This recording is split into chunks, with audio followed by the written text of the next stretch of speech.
International Banking Department, State Bank of Hyderabad. Welcome, sir. And also I invite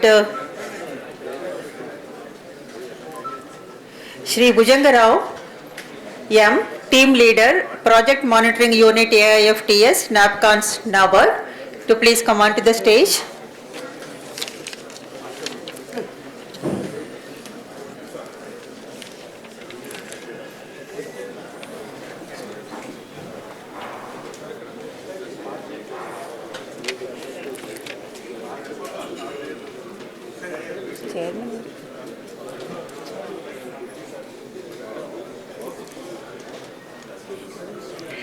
Request Shri Shanmukha Garu, Co-Chairman of the Agro and Food Processing Committee, to please invite our speakers by presenting the plant.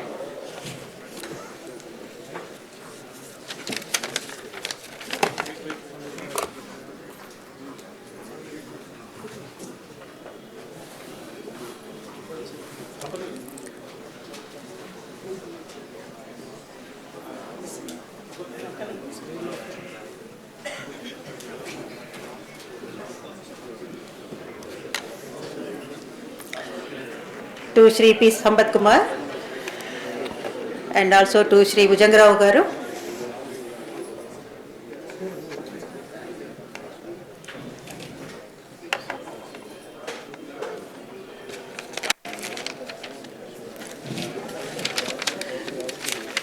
Thank you, sir. Now I invite Shri Bhujangarao Garu to explain briefly about the Agriculture Infrastructure Fund initiated by the Government of India. Thank you, sir.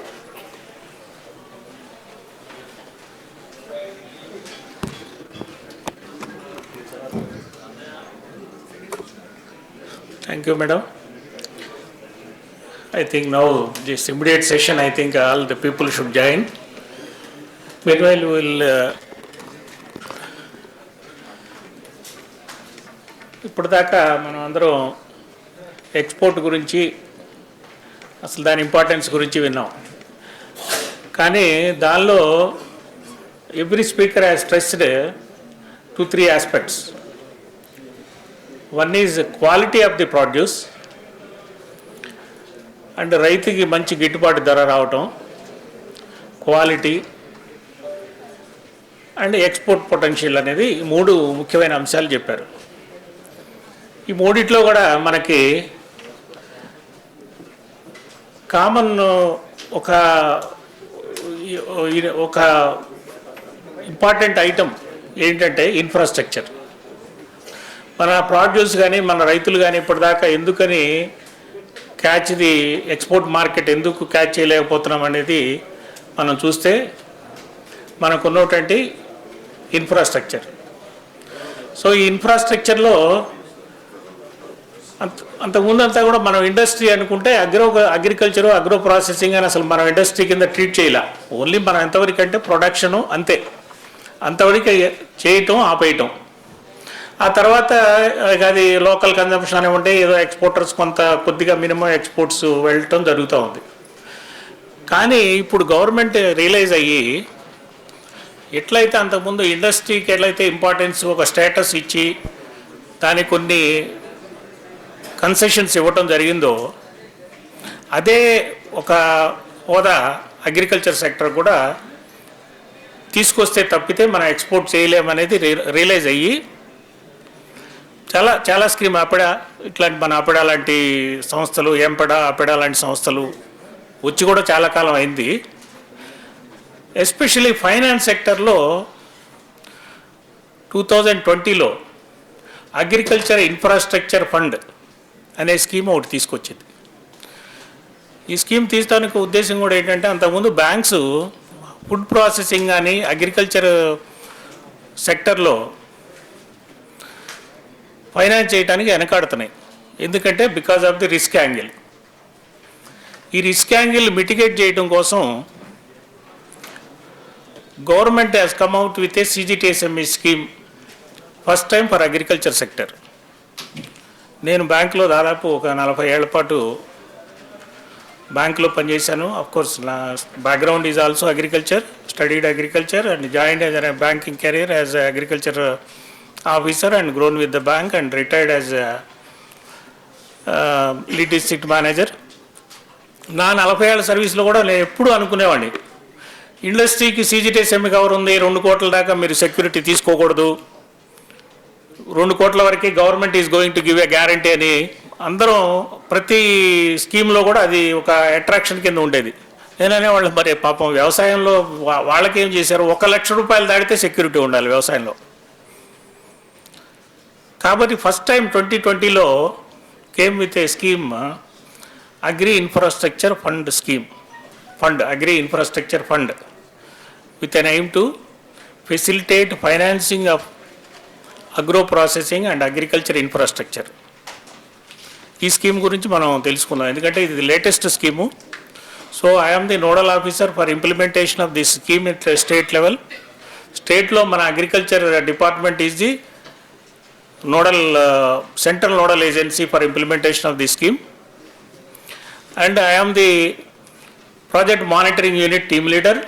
And we have got 3 members.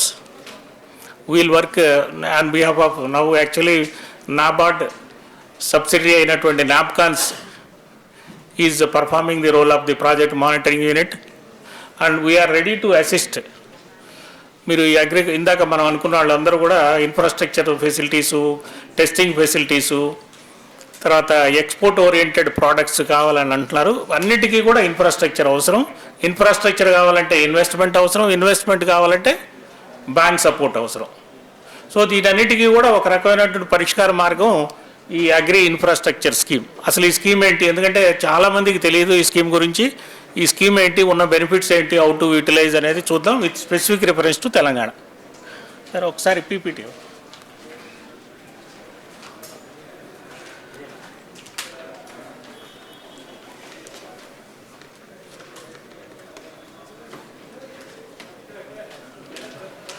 అమృత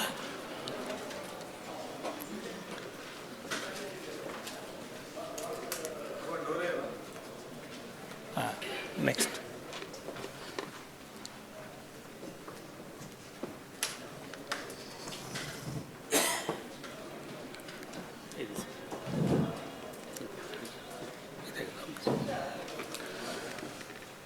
ఈ agriculture infrastructure scheme అనేది ఎందుకు అవసరం అనుకున్నది ఇప్పుడు almost మనం దాన్ని చర్చించుకున్నాం. దానికి ఎందుకు కారణాలు మేజర్గా గవర్నమెంట్ ఆలోచనలో ఏముందంటే high post harvest losses.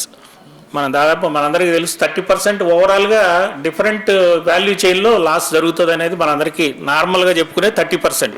I think Telugu ఓకేనా sir? Telugu is okay or okay కదా? 30% ఓవరాల్గా లాస్ జరుగుతుంది అనేది అందరికీ తెలుసు. కానీ డిఫరెంట్ లెవెల్స్లో ఒక స్టేజ్లో 10%, ఒక స్టేజ్లో 15%, అట్లా డిఫరెంట్ స్టేజెస్లో ఓవరాల్గా 30% ఈజ్ గోయింగ్. ఈ లాస్ని ఏమాత్రం మనం ఒక 10% కూడా తగ్గించగలిగినా కూడా it is a value. It is a value to the farmer and also it is a income to the farmer and is a production is intact. So that can be also exported. So అది ఒకటి. Huge infrastructure gap. ఇప్పుడు మనం అనుకున్నాం ఇన్ఫ్రాస్ట్రక్చర్లో huge gap ఉంది. ఆ gap how to bridge that gap అనేది dependence on intermediaries అనేది మనం ఏజోళ్ళ నుంచి వస్తున్నది ఆర్తి వ్యవస్థ అనేది ఉంది. సరే, దాన్ని రీప్లేస్ చేయడానికి ఇప్పుడు మనం ఫార్మర్స్ ప్రొడ్యూసర్స్ కంపెనీస్ అనేది మనం స్ట్రక్చర్ బిల్డప్ చేస్తున్నారు. So that is also one of the reason. Lack of long term institutional funding లేదనేది మనకు తెలుసు. ఎందుకంటే నేను 40 yearsలో అగ్రికల్చర్ లోన్ అంటే 2 లోన్లు నాకు తెలుసు, క్రాప్ లోను, గోల్డ్ లోను. 3వ లోన్ లేదు, లేకపోతే మా అయితే ట్రాక్టర్ లోను. ఈ 3 లోన్లు. అంతకు మించి బ్యాంకు మేనేజర్కి తెలీదు, అసలు ఏం చేయాలని అడగడానికి కూడా మనకు తెలియదు. ఇన్ని లోన్లు ఉంటాయి కావాలని కూడా మనకు తెలియదు. కాబట్టి that is also one of the reason. And low technology adoption in అగ్రికల్చర్లో టెక్నాలజీ అడాప్షన్ అనేది ఇప్పుడిప్పుడే ఏదో కొంచెం యాప్లో వచ్చి కొంచెం ఆర్టిఫిషియల్ ఇంటెలిజెన్స్ అవన్నీ జరుగుతున్నాయి. బట్ అదర్వైజ్ టెక్నాలజీ అనేది ఆల్మోస్ట్ నిల్. నెక్స్ట్. ఓకే, సరే, కీ ఈవెంట్స్. దీన్ని దృష్టిలో పెట్టుకొని గవర్నమెంట్ 2020లో 9th August 2020 government of India has come out with this scheme of agri infrastructure fund. అప్పటి నుంచి మొదలుపెట్టింది 26 వరకు 6 years plan 1 lakh crores. 1,00,000 crores అనేది ఫండ్ ఒకటి, 1,00,000 crores ఈజ్ ద టార్గెట్. అది ఓవరాల్గా స్కీమ్. సరే, ఇందులో ఏమేమి సపోర్ట్ చేస్తుంది ఈ స్కీమ్ కింద? Whatever it will support the entrepreneurs కానీ, ఫార్మర్స్ కానీ, లేకపోతే not only industrialist, it is for all. Doesn't mean that is only for farmers. It is for entire value చైన్లో ప్రొడక్షన్ నుంచి ఎక్స్పోర్ట్ వరకు అందరికీ, ఇంక్లూడింగ్ ఎఫ్ఎంసీజీస్ వాళ్ళు కానీ అందరికీ this scheme is relevant to all. ఒకటి ఫస్ట్ ఏంటంటే 9% క్యాప్. మనందరికీ తెలుసు ఎక్స్పోర్ట్ ఫైనాన్స్ అంటే 9% అనేది తెలుసు. ఇది కూడా నాకు ఎప్పుడో 40 ఏళ్ల నుంచి నాకు దొరకని ఆన్సరు. ఎందుకు ఎక్స్పోర్ట్ ఫైనాన్స్కి 9% ఇస్తారు, మిగతా అగ్రికల్చర్కి 12% ఎందుకు ఛార్జ్ చేస్తారు అనేది సరే 40 ఏళ్ళు నేను అనుకునేవాడిని. ఇప్పుడు దీనికి కొంచెం సొల్యూషన్ దొరికిందనమాట. 9% అనేది cap, just like export finance 9% అనేది క్యాప్ పెట్టారు. And 3% interest subvention.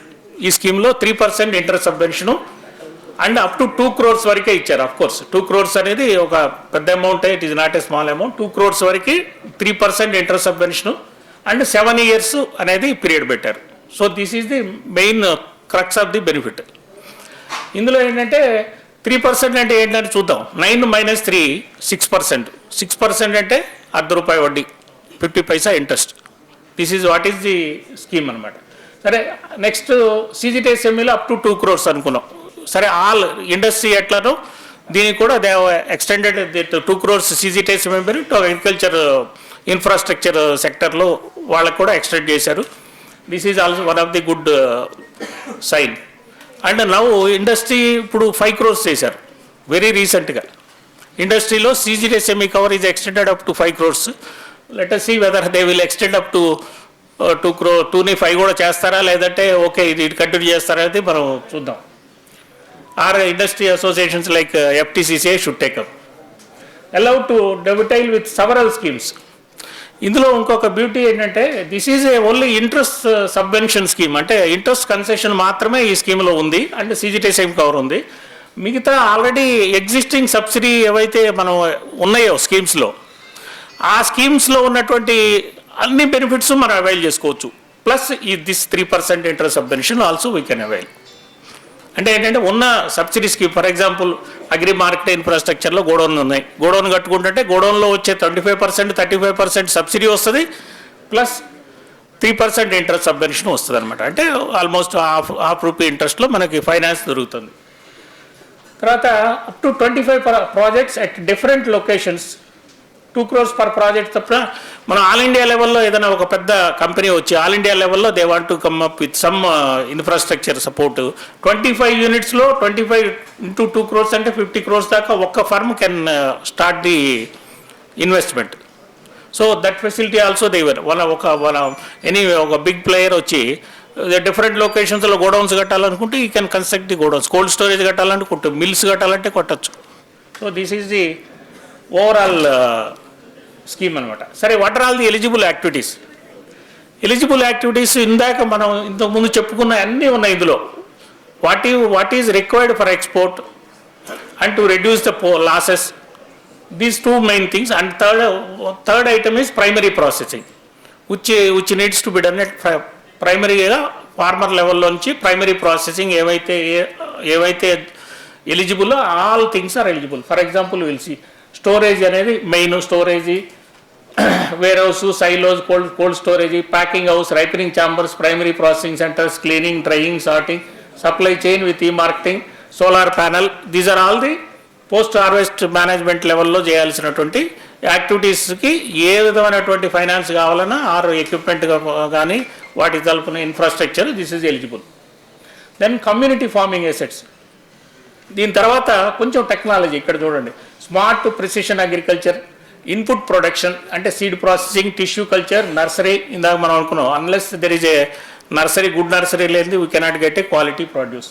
అట్లానే tissue culture, seed processing, biostimulant production, supply chain infrastructure, farm harvest automation, purchase of drones, sensors in field. These are all latest IoT, AI, farm advisory services through GIS application, integrated spirulina production and processing. Spirulina is also one of the export commodity.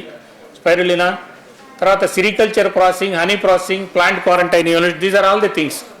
ఇది కాకుండా గ్రూప్గా ఎవరైనా రావాలనుకుంటే even these hydroponics, mushroom, vertical, aeroponic, poly house ఇవన్నీ కూడా only group are eligible. The remaining things are all eligible as a individual or a firm or a company. Anybody can come to and take up this act. There is no restriction that only farmer has to do. Even FMCG companies also they can come, or even storage units, మన cold chain వాళ్ళు కూడా రావచ్చు అనమాట. So these are all the eligible activities under the scheme. And subsidy ఏ స్కీమ్లో for example గోడౌన్స్లో subsidy ఉంటే గోడౌన్స్లో they can avail the subsidy. Cold స్టోరేజ్లో సబ్సిడీ తీసుకోవచ్చు, ఫుడ్ ప్రాసెసింగ్లో సబ్సిడీ ఉంటే తీసుకోవచ్చు. That also we can see. So these are all the overall eligible to take up. Farmers, anyhow they can take up. Farmer group like farmers producer companies, agripreneurs, not only individuals, even exporters, food processing units, they also can come up. Large business houses like FMCG players and state agencies, even APMCs, Federation of FPOs, SHGs, cooperatives, like that anybody can take up these activities. Sir, convergence, ఇందాక మనం అనుకున్నాం convergence with existing subsidy schemes. ఇప్పుడు lot of subsidy schemes are available అంటారు. Different brand each again scheme ఒక్కొక్క brand subsidy schemes ఉన్నాయి. ఆ subsidy స్కీమ్స్లో again they are eligible for different that purpose of subsidies or eligibility is different. So all these schemes are eligible to avail the infrastructure support also, that whatever concessions. So for example we will take farmer MIDH, Mission for Integrated Development of Horticulture lo some subsidies are available 35 to 50%. PMFME, Prime Minister Formalization of Micro Food Enterprises, subsidies available up to maximum of 10 lakhs. Submission on Agriculture Mission, 40% subsidy for establishing custom hiring. Govardhan, there is biogas. Submission on PM Kisan Sampada, food processing, Kisan Sampada, there also it is up to 35% subsidies available. Agri marketing, AMI, Agri marketing, NABARD subsidy for godowns. Integrated scheme for agriculture, ISAC by NCDC, that packs as MSCs. Primary agriculture cooperative societies also they are having a separate scheme for a multi-service center, that is including a godown, they can have a mart or office room, something like that. Packs, there are packs also can think they are availing very good benefits under the scheme. They will get at 1% rate of interest, packs. Rashtriya Krishi Vikas Yojana RKVY, Operation Greens, top and tomato, onion, potato, to now it is total. PM Kusum component B and C, that is solar. PM employs PMEGP, Prime Minister Employment Generation Program, for subsidy up to 25 to 35%, and even rice mills, dal mills, they are also eligible. Now they have increased the subsidy also up to 50 lakhs. They will allow the subsidy. Even 1 crore project also you can take up under PMEGP scheme, under the relaxed norms. So these are all the different subsidy schemes we can avail under the scheme also. So this is how process flow. Once you applied, here there are different packs and non-packs. This non-packs, how it will go, once you applied, it will go to central PMU. They will verify whether they as per your eligibility of the scheme, and they will approve and send to scheduled commercial banks for approval or sanction. This is online process. Even though it is online, first you have to approach the concerned banker and take a in principle consent, otherwise unnecessary waste of time, and it will, once you will go to bank, then you say no, I don't have a scheme, or you may not be aware of the scheme also, those things will come. So it is better to contact the bank first, then apply online. So that is of course a PAX model, that is a very selective model, not required.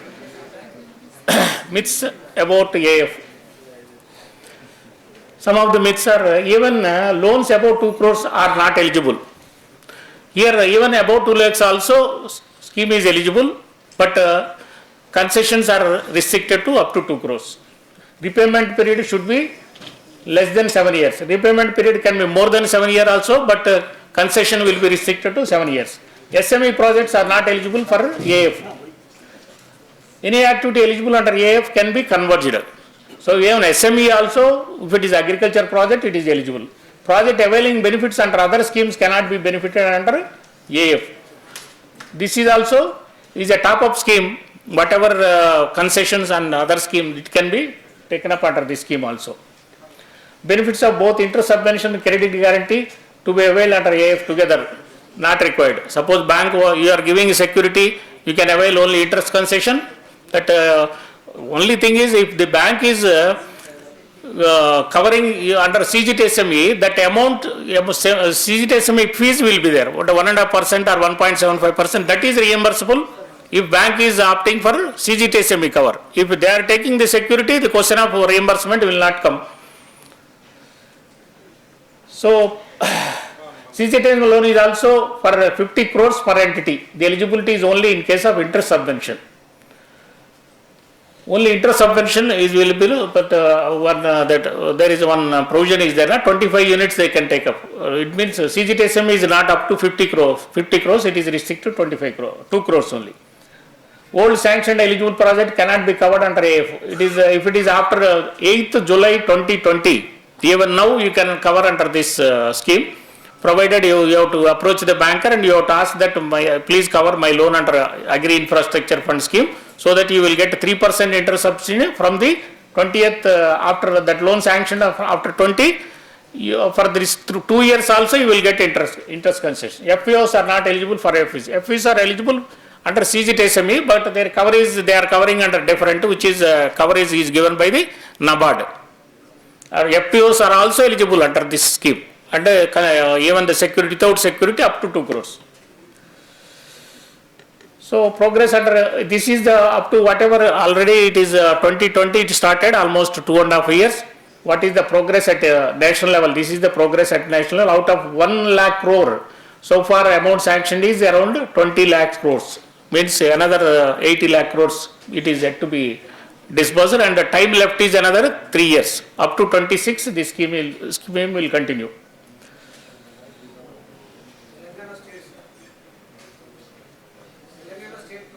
Yes. Okay, I will tell you Telangana also.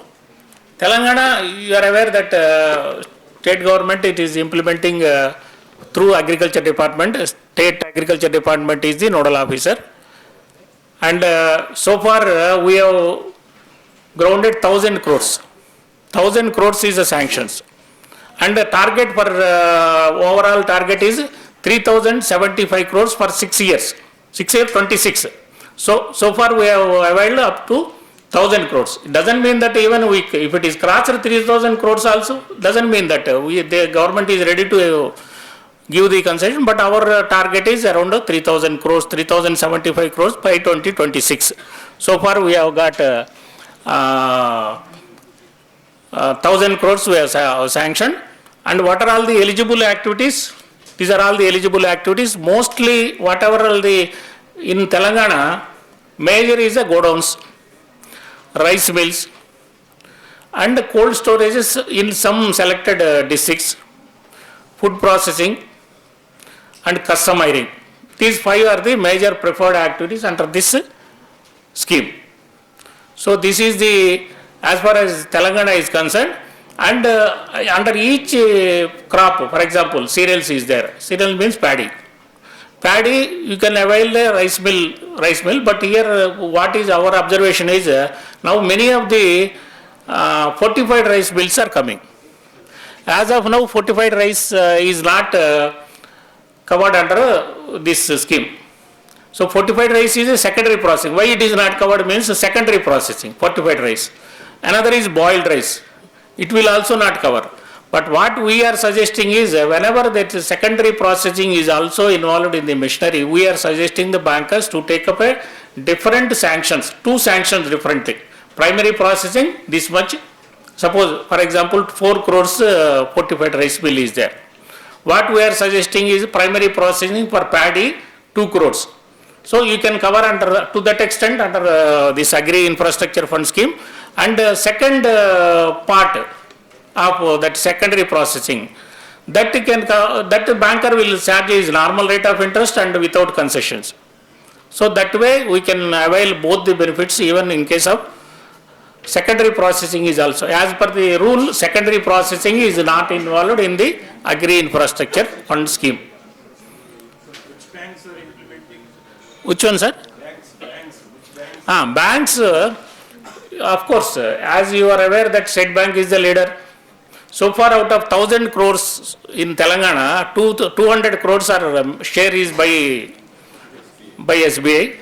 Second is Union Bank of India. Of course, network is also, Union Bank is the second, and they have done around 170 crores. And third is Canara Bank.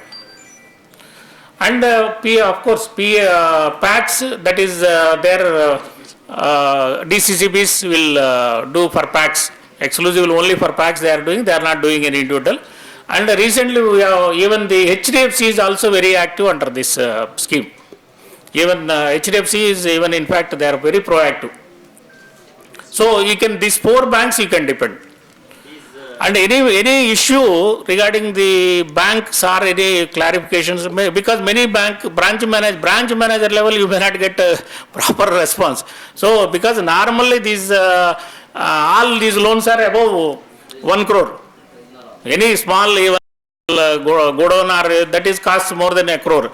So it is better to approach at a regional office level, or you call us or you can contact us. We will guide you which bank is proactive, or we will also advise that manager itself.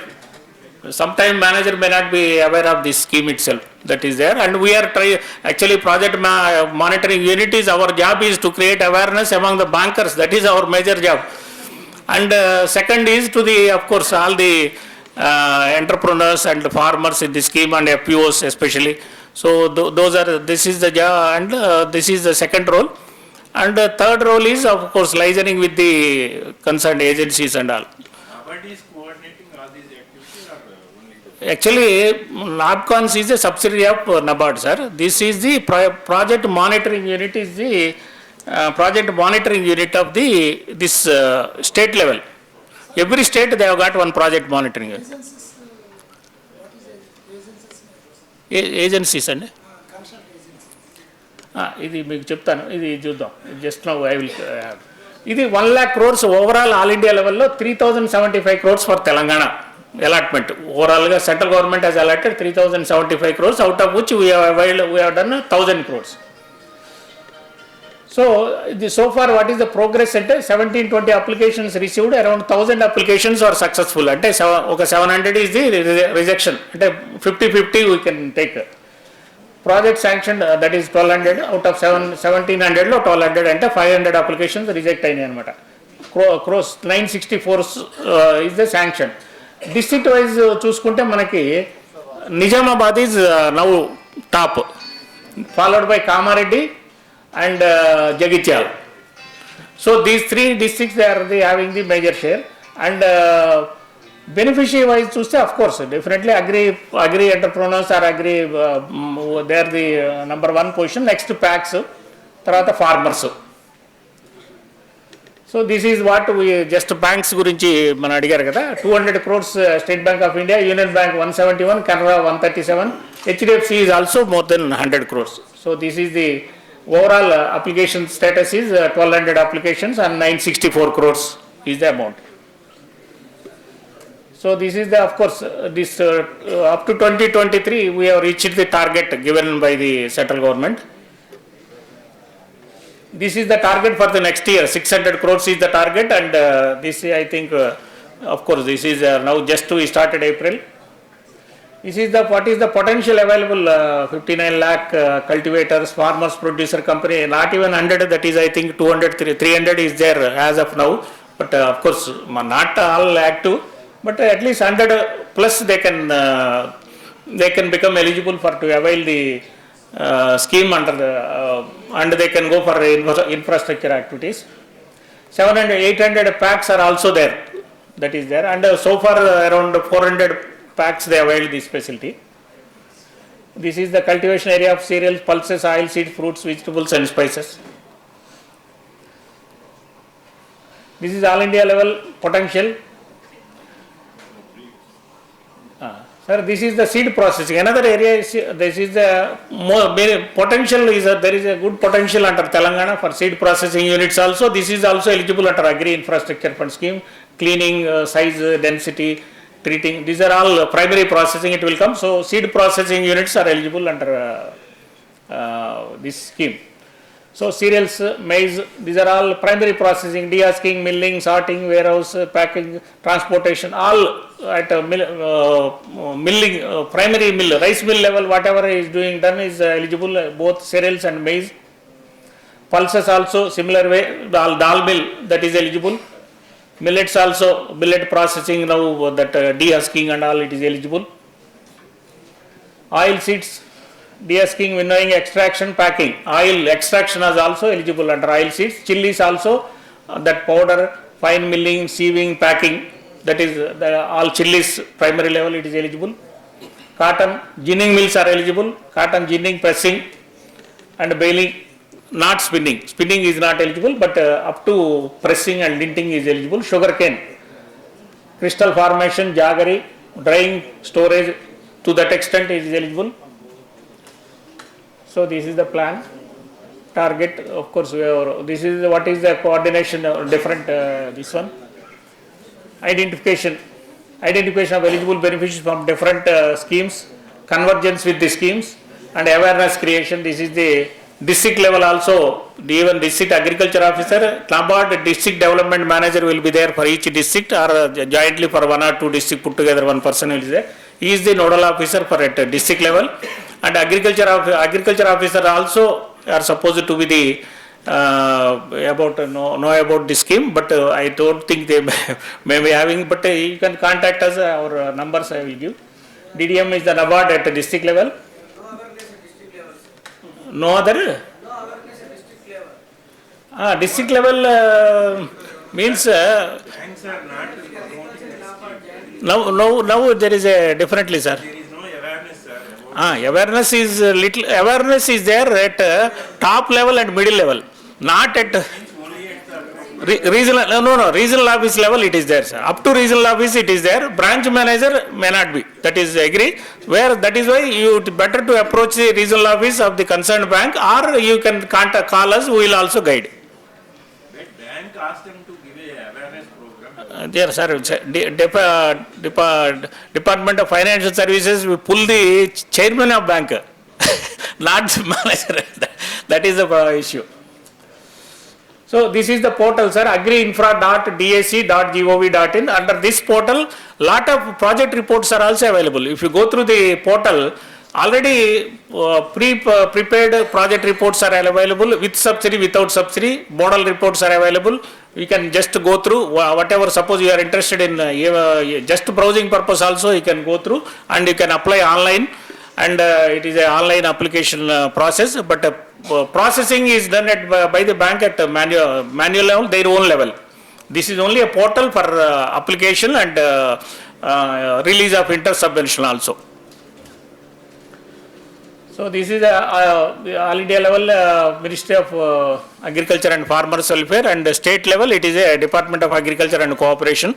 Now actually Raghunandan Rao sir is the APC, he is under his control and supervision we are working.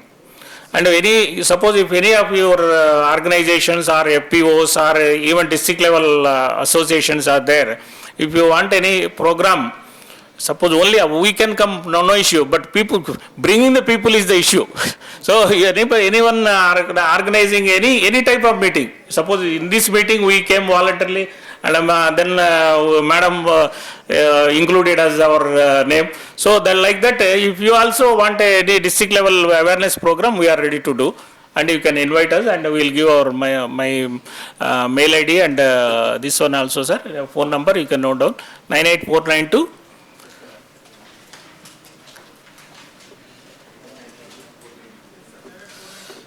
86869. My name is Bujanga Rao. I am a project leader for project monitoring unit of AF. Which are 98492 86869. project monitoring unit. I am the leader. That is called project monitoring unit. And actually presently we are sitting at NABARD only, NABARD mostly, but I think next month onwards new collectorate is going to be built. We are yet to decide whether we will sit there or not, but you can contact us or phone. Is setting up a food testing lab eligible for this? Food testing lab, I think it is eligible, sir. Under this category, so we have to search it. Yes, sir.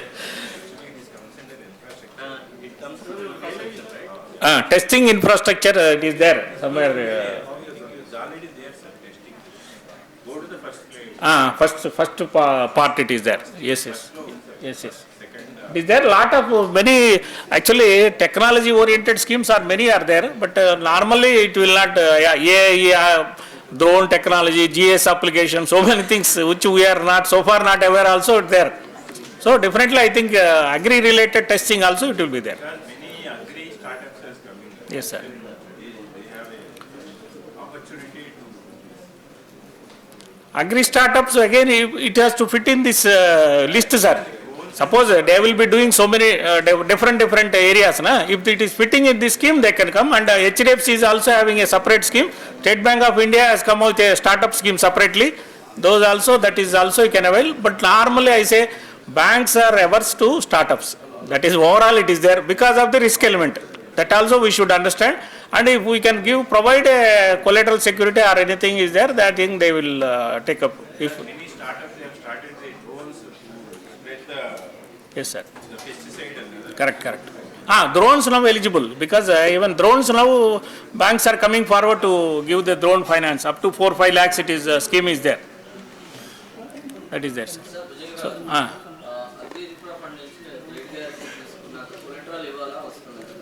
Collateral వాళ్ళు ఇప్పుడు first collateral అడుగుతారండి. నార్మల్గా I will tell you, suppose godown we're constructing where your own land, that land itself is valuable. Normally godown land means it will be valuable only, and definitely building is constructed, so that itself is sufficient. Now up to 1 crore and all they are not asking maximum collateral security.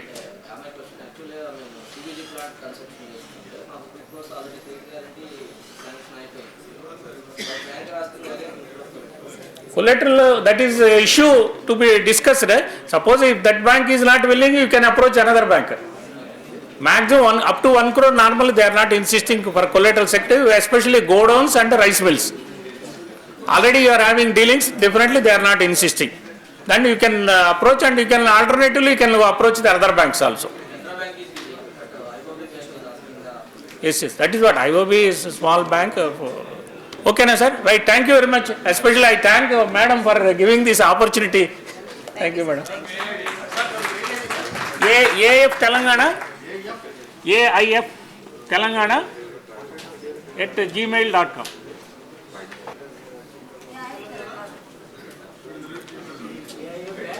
Telangana, AIF Telangana.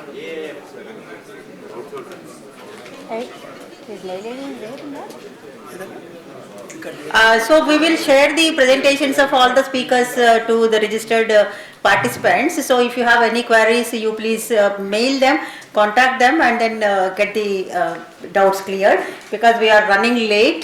I am sorry, hurrying the speakers also. Sorry for that. And I now invite our Sampath Kumar Garu to please take the session. Thank you, ma'am. Good afternoon, ladies and gentlemen.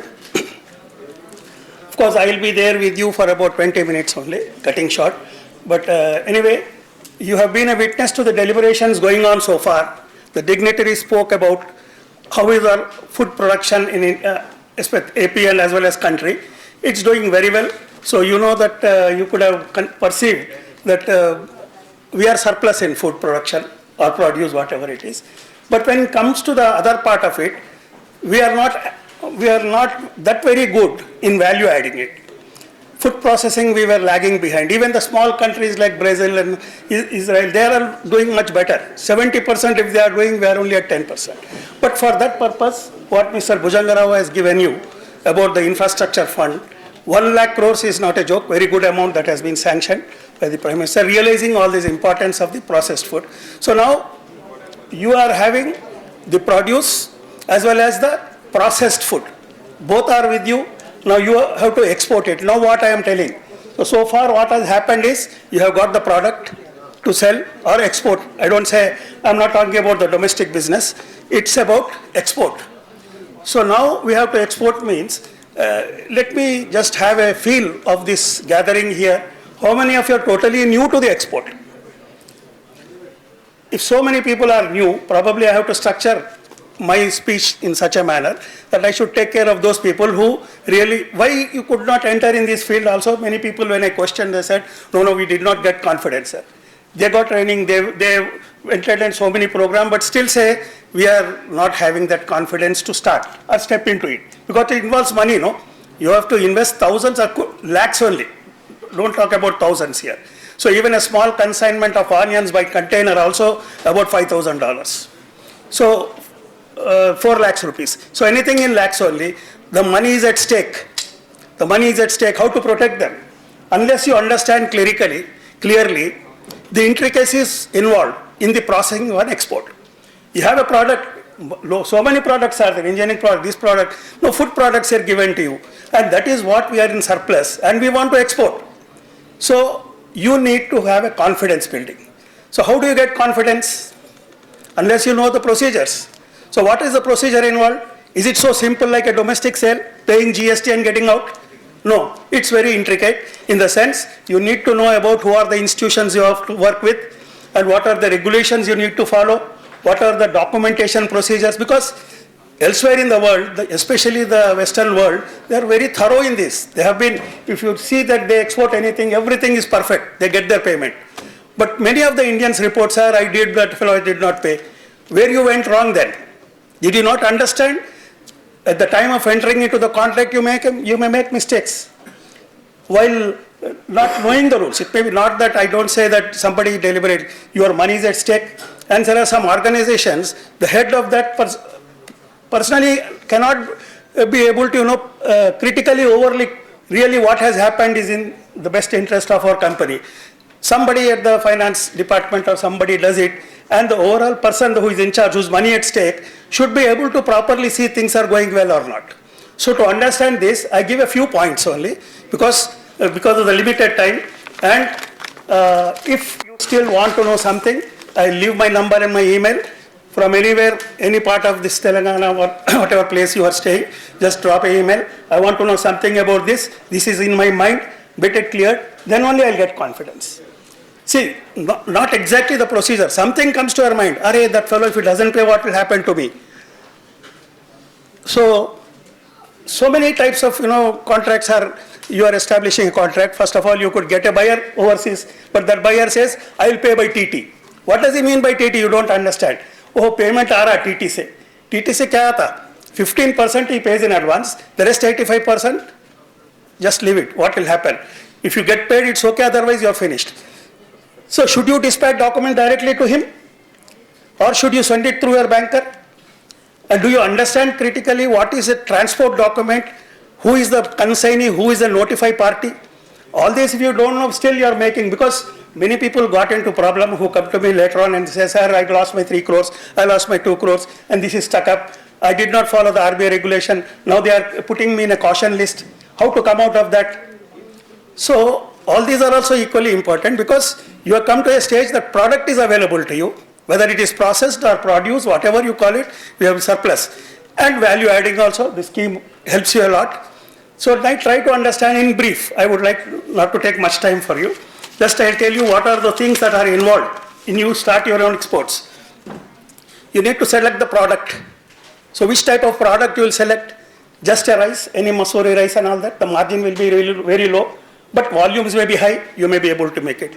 But if you select some other item where is a 300% margin, 200% margin items are also there. But how you need to execute? How to catch hold of those people? Where are they in the world? How are you going to reach them? So a little marketing strategy, and many of the exporters, they say, what should I export, what should I export, what should I export? It is not that what you want to export, what you know, it is what they want. Just let them come out. And not only just tell the product, they'll tell the specifications. Can you send anything of food material to USA without an FDA approval? They will not accept it. Same thing, you send it to Africa, it will go. but there is no little risk, there is high risk here. So try to see from overall angle. It is not only the rules, again I am telling, your own logic, your own intelligence, your own working, and whatever, all these things have put together, then only you will become a successful exporter. Don't burn your fingers. Many people come as an exporter and they perish. It should not, you are not entering this field to perish. You want to stay. So don't look only to the profit. Let there be a lower margin. And you should also know how to calculate your pricing. You acquire something, you buy from somewhere. And again, broadly speaking, here not I think all are agricultural producers. Some may be only come with an interest to do trading in the agriculture product. That means you are a merchant exporter. You buy from anywhere, no problem. All is available. Adilabad you get turmeric and you get a customer, you sell it. Who stops you? Somebody is producing, you sell it. And you only produce your dal mills you have got. Why don't you push the product? It will be, maybe your margins, your rates may be much lesser and more attractive. So all these have go into that. I'll come step by step. Wherever you want to ask any question, you can either ask in Telugu, Hindi, English, whatever you want. Please ask me a question, I'll tell you. So try to hurry up and tell you that product selection, as I told you, do your own calculations, which product you want to enter, what is the safety for you in that product, who is the buyer, all those things. Then type of business organization. Do you want to start your business as a sole proprietor, individual, you alone, or you want to go with a partnership, right? Or you want a private limited company? Okay, let us not now think about beyond that, public sector and all those things much more later, but at least in the beginning.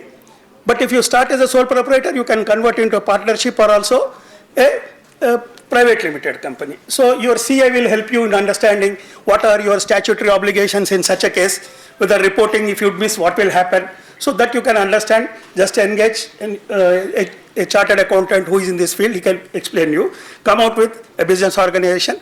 And the selection also is based on your capacity to raise loan. If you are a sole proprietor, a banker may not give you much loan because you are alone, no?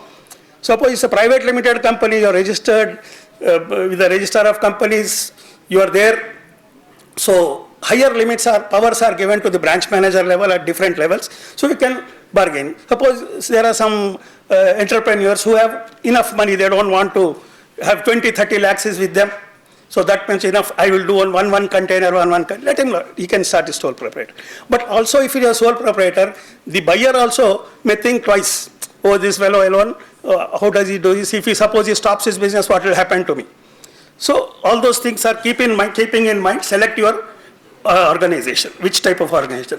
Name and logo also goes a lot because the name you select also will attract some other. So that name also should give a feeling that's an international dealing company, global, Impex, whatever it is. Then logo also should look very good. So all these will give a little bit of attraction. I don't say that alone will push your goods. Then you obtain all the mandatory registrations because all of are new, no? So that's why I'm telling once again, get all the registrations done. That is, first register your company, take the trading license or forming a company, whatever it is, complete all those things which a CA will do it for you. Then open a bank account. Then once you receive a checkbook with the printed your name on that, then you apply for the IE code. It's online. There are some days people tell me, today I applied, I got it today only. So hardly 1 or 2 days over. Then according to the product you selected, it may be one, like only Agri, if you register with Apida for any promotional help, that is enough. But if you are multi-product, you also want to enter into some other, whatever opportunity you get, because you have opened your trading office, export, that means you are ready to export anything, any order. Somebody from some other country, no sir, ye mere ko nako, I want something else. Okay. So FIO can be an organization. FIO is another premier promotion council where you can register multi-product. Okay. Then product should have a good quality because its acceptance is very much important, no, in the other country. It should be latest technology. Don't lag behind the technologies. Products without less technology may not be acceptable, and you cannot continue the business. Somewhere you will finish. Then acceptance in that country because of their climatic conditions, their own type of living, socio-economic things, and all those will also base whether what you produce will be acceptable in that country. Then standardize it for that country. For European countries, what type of warm clothes are required. Not just a jerkin may not do, it should be long fur coat or very hot, because it is almost minus degrees, minus 20. So what product there? Even countries like Ethiopia and all that, the scarves worn are very big size. In India we may get a little bit bigger than the handkerchiefs. So that is not suiting. So try to acquire that which they require, and standardization also important. Then markets identification is very important. With the technology development, you can go for digital marketing, digital branding, so many things are available. For this, probably all this will not come to you at once. So take the help of some web designer and try to create a very good website for your own, this thing, which is easily seen by the other people, and inquiries will start flowing in. Don't delay the replies. Because by the time, if you even take 1 or 2 days time, yes, then the reply will come. Like, you put a house on rent, you come and inquire, yesterday only somebody taken. So same thing, orders in the foreign country also like that. An order is given, try to give reply, at least an interim reply. And you be ready with your FOB price, your ex-works price, ready, so that you will be able to give immediately. Okay, then competitiveness, you have to watch whether you are competitive. As many people in USA who are working in the civil side and all that said, oh, nothing, no product from India, China is sending at half the price. So there is no chance for us to enter in that particular products. So we are not only selling that product, which China cannot produce, you can produce, no? Or acceptable in that country. Many Indians are there. Try to target them in the beginning. See, recently one person from London has been there. He was on. I suggested to him, why don't you go and try to. He's taking a lead for about 200-300 families. He said, okay, then I will do one thing. Every month I'll get a container containing rice, pulses, some spices, whatever he orders, that will go, and he will distribute among Indians. Because the present inflation situation in that country, this helps him. It's a continuous business. Explore all possibilities. I don't give any, there is no yardstick to this. I do like this only. Now you are the free man. Select product and do it in the way it is acceptable to them and you are successful. Okay, these are certain things. Then study about the competition, as I told you. Competition from other countries, from our own country, our own industry people, that all you need to make a study. Exports is one area. Many people are leaving so many software business, these jobs, and entering into export. Because people come, the NRI is coming, green card holder, he has come back here. He wants to start his own exports. Why? Because sky is the limit to grow in exports. But don't jump suddenly and break your knees. So try to be studying very well, and when it is being taken as your career, you have to put a lot of effort also. It's not that easy, and as I told you, it is not selling to somebody who is ready to. So, and another very important feature is, the whole globe is your market, no?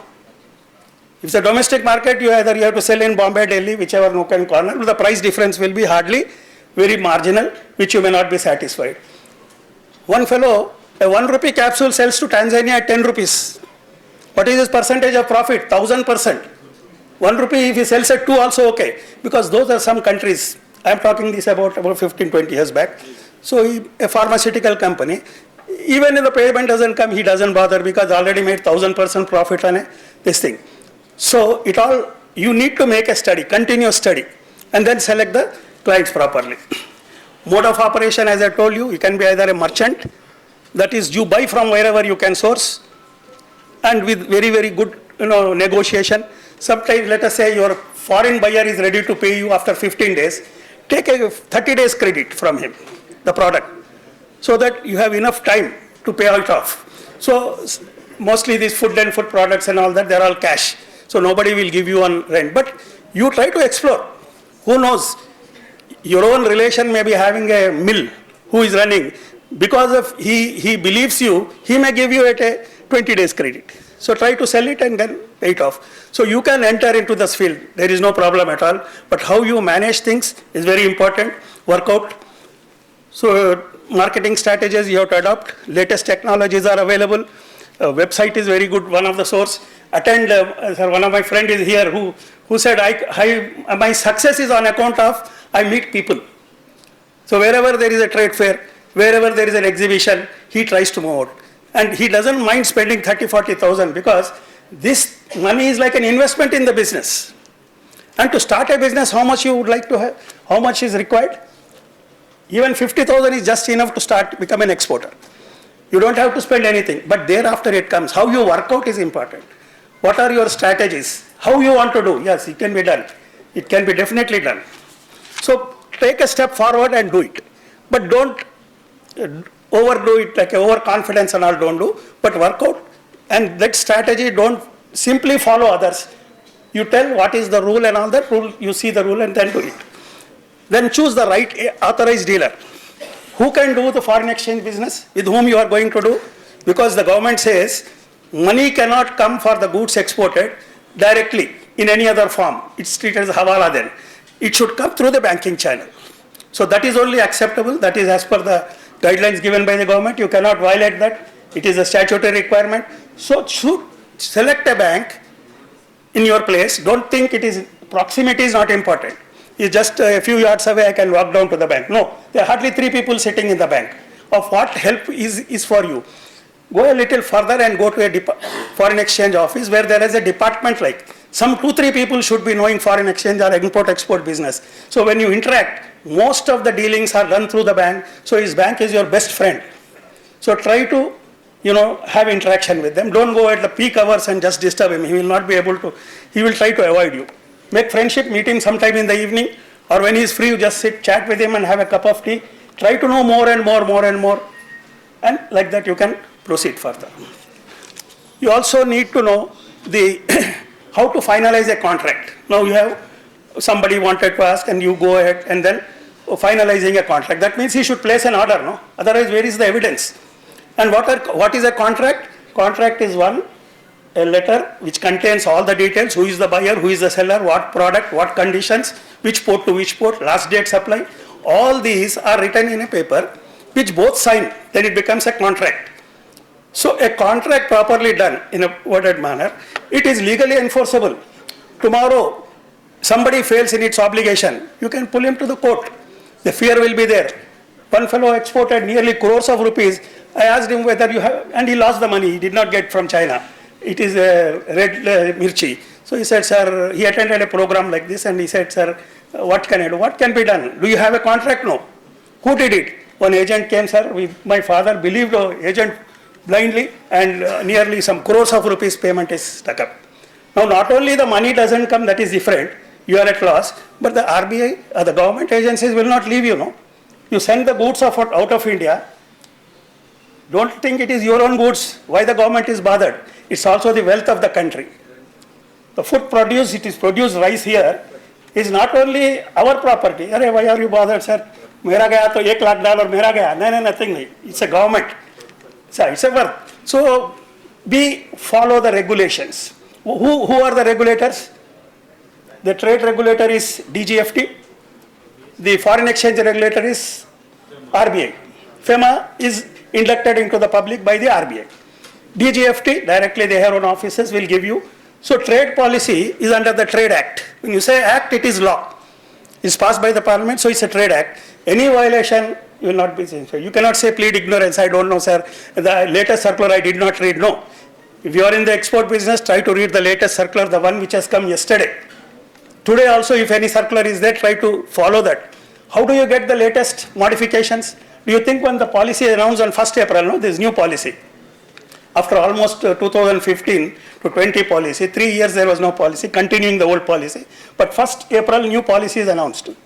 So try to go through the policy. If you are an exporter, you should know what is the policy contains, export policy, it is export-import policy, read it. Read it, and where any seminars are going on, the DGFT is now not just, it's like a central office functioning, you have to come and ask them, no. They are coming to you, Niryat Bandhu. There is a scheme called Niryat Bandhu. DGFT is coming to your doorstep and arranging, any programs arranged, they are coming and telling you about the policy, making you aware, you can draw questions. So ultimately you are listening from the horse's mouth. DGFT, the policy maker himself, policy announcer. So then don't.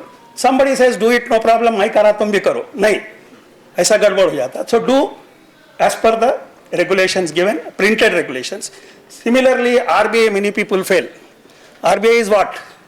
RBI is a central bank who has been vested powers, or under one of the sections of the FEMA, RBI has given powers to induct into the public. Because, and RBI again cannot have so many branches, RBI one in Nagpur, one in Hyderabad, one in Bombay. So how can they reach the public? How can the public reach RBI? So they have given license to the authorized dealers, that is a banker. A commercial bank applies to RBI for giving a license so that they will do the handling of the foreign exchange business. That is import-export also involves foreign exchange, inflow and outflow. Import means outflow, export means inflow. Foreign currency comes to India. The bank only does all the things for you. So they have given permissions to like Union Bank of India, SBI, they have got licenses. License under category A1, category 2, category 3. We are all going to category 1 license. That means you check up with the banker, sir, you are a AD bank? Yes, you are AD bank. Then again in the AD category there is A, B and C. अभी वारंगल में मुलुक branch में जाके मैं foreign exchange export करता हूँ बोलता है he says sir I am C category branch I will not be able to handle because I don't know anything.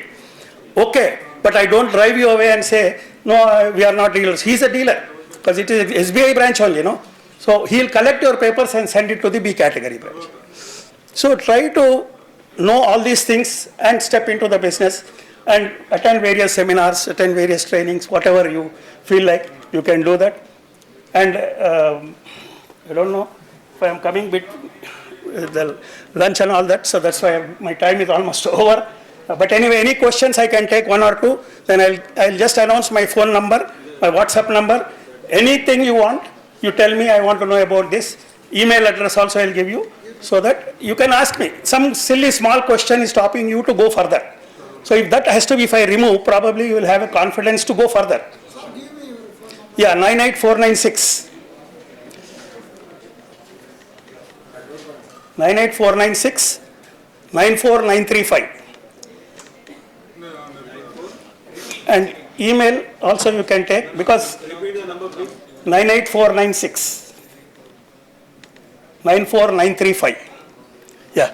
Sir, I'm from non-agri background. Okay, please. So Any product you can do. Export means anything. Okay. I'll give you an example. One fellow from Gujarat exports waste material. What is waste material? The goat's excreta. Nobody touches it also. That fellow collects it, colors it, puts in a very nice pink box and exports it. Americans are buying it. What for they are buying? What is the use of this product? It has got the water retention capability and release it slowly. Now they don't have time. Even the breakfast happens while driving to their office at about 7:30. So where is the time to water the plant? So if you just throw these and put water, 1 week it will sufficient. So one idea, see how he said. Now he doesn't have to pay anything, but he is selling and getting money. Soiled potatoes are thrown in the Bombay streets because vada pav bane baad फेंक देते. उसका भी कोई market ढूंढ रहा. सन आप बीच में जाइए पेबल्स मिलता कलर के उसका एक हार बना के बेचो खरीद लेते लोग. People are different. You try to understand what I can sell. Anything can be sold. Yeah, Sir, tell me, sir. What are the top 3 products and the area to focus on for exports in agriculture? Agriculture. Huh? Rice is of anyway, always going on. The number 1 is rice only from India, topmost. Second is sugar. But these are all big players are there. Already there, but don't get disheartened. One of my friends just who stays opposite FAPSI, he started doing one container. Roughly, $10,500 or something, $11,000 is the total cost. He gets $1,000 profit out of it. He was doing it for Armenia some 6-7 years back. $1,000 is good, 80,000 rupees if you do it well. In a month if you do, or in a week if you do 2-3, or in a month 3, 2 lakhs is earned already. Which job will fetch you 2 lakhs rupees in a month? So very ambitious students who are MBA or maybe degree holders, they are also coming. Sir, I want to start export. They can do it. What is there? How much effort you put in is important. That's true. But Yeah. As a youth, I'm a young person. What Yes, 3 products? you can do much more. 3 products. Acha, okay. Now, see, I just now told you, don't select your product. According to me, again, you see, if you ask me again, same rice, he said, I'll tell, because these are required in other countries. Now, unless I do an exercise, because I am only a trainer, everything is going out, not one product. Spices are going, agricultural products are, onion is selling, Onion, banana you can do, low investment, good return. One person who under training with me, he is selling onions. Now Sri Lanka has become a very good hotspot. He is selling to onions, $4,500, one container, and he is left with minimum $500. So 4 lakhs, he will get some amount in that, 35,000. But he is not doing one container and finish, no? So he is doing more. But he came and asked me, sir, what happens if he doesn't pay me? There are so many schemes with the government. The ECGC is there. Why don't you take a policy with whom you are doing the trade? Who is he? Try to make inquiry about him. I've done a course on import-export and the embassies get involved if you supplied a genuine product and they don't pay you. Involved, but it's a long process, no? Why don't you ensure? See here, if you do a policy with ECGC, get their credentials, credit report, and go ahead. If you do it, only thing if the payment doesn't come within the due date, another 30 days, larger claim, 90% of the bill is credited to your account ECGC, and they will do the follow-up. However, see how you're doing business, your money got stopped, you go to them, it will take 3-4 months. By the time you're finished, no, you don't have your dried up. Where is the money for you? But ECGC is a government to instill confidence in the exporter. I am here, I am the insurance giver, right? So go for that. Thank you so much. Yeah, please, Miss, email na. PALK, P for Pune, A for Ahmedabad, L for London, K for Kolkata. SAMP, as in Sampath. My name is Sampath, so SAMP 4 letters. Then 5 numeral @gmail.com.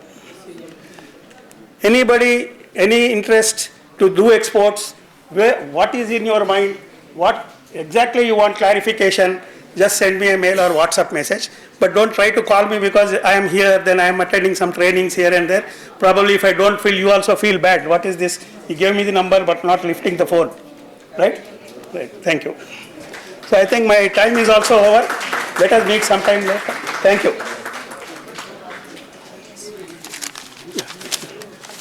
Thank you, sir. Please read the foreign trade policy also. May I now invite Mr. Chandra Mohan, Chair of Agro and Food Processing Committee, to please present the mementos to our distinguished speakers. Mr. P. Sampath Kumar, Retired Chief Manager, International Banking Committee from State Bank of Hyderabad.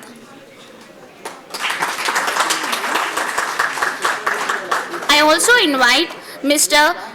Bhujanga Rao, Team Leader, Project Monitoring Unit from NABARD, to please come on to the dais to receive the memento.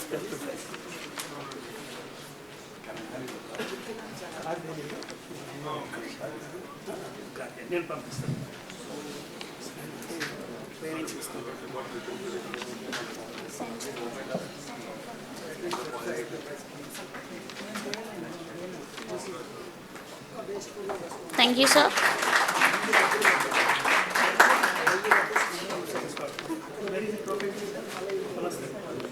Now, we will be moving on to the panel discussion on infrastructure and logistics challenges for exports. I request the moderator of the session, Tumula Shanmukha Reddy, co-chair of Agro and Food Processing Committee, to please come on to the dais. And I also invite our distinguished speaker, V.V. Satish, Head Business Development from GMR Cargo.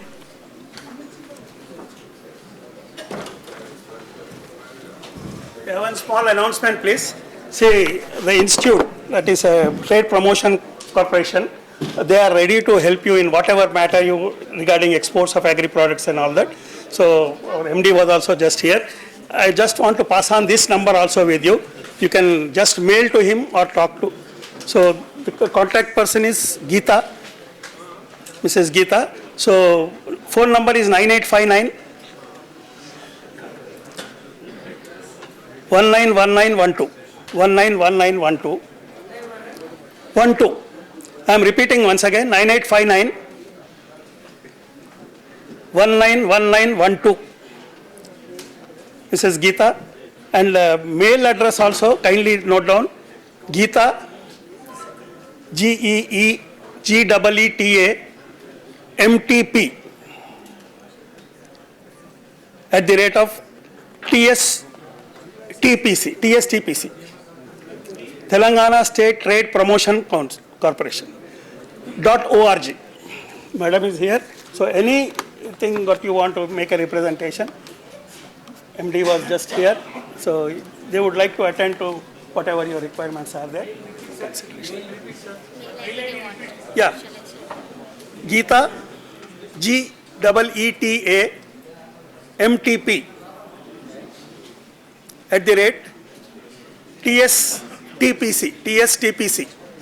@TSTPC corporation council corporation.org. Thank you. Sorry for this. I now invite Ms. T. Sujata, Deputy CEO of FTCCI, to please present the plans as a welcome gesture to the distinguished speakers on the dais.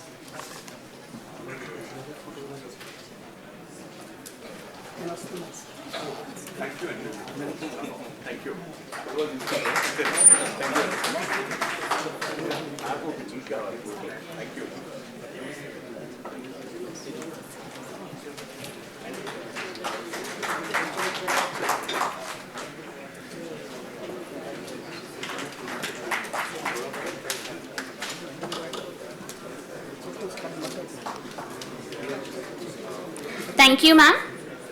I request the moderator of the session, Mr. Shanmukha Reddy Garu, to please take over the session. Good afternoon, everybody, and welcome all Agri participants to this last session.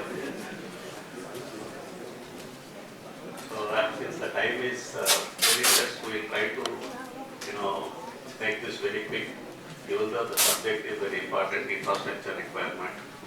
Infrastructure, when we talk, it is at a individual level, individual unit level, then logistics level, then at a back-end farmers level, and also ultimately at the export, whether it is the port or the airport or anything. So it's a huge subject. But as an exporter, all you need to know is the basics and how to really go about export. So we have a very distinguished panel here. Dr. Raman is the Center for Sustainable Agriculture. If anybody connected with agriculture, you would know about him. I don't have to explain much about him. Then Gubba Kiran is a I would not call it, his father was a pioneer, but he has really taken the torch further, much further than what his dad has done. He is now in a cold chain infrastructure.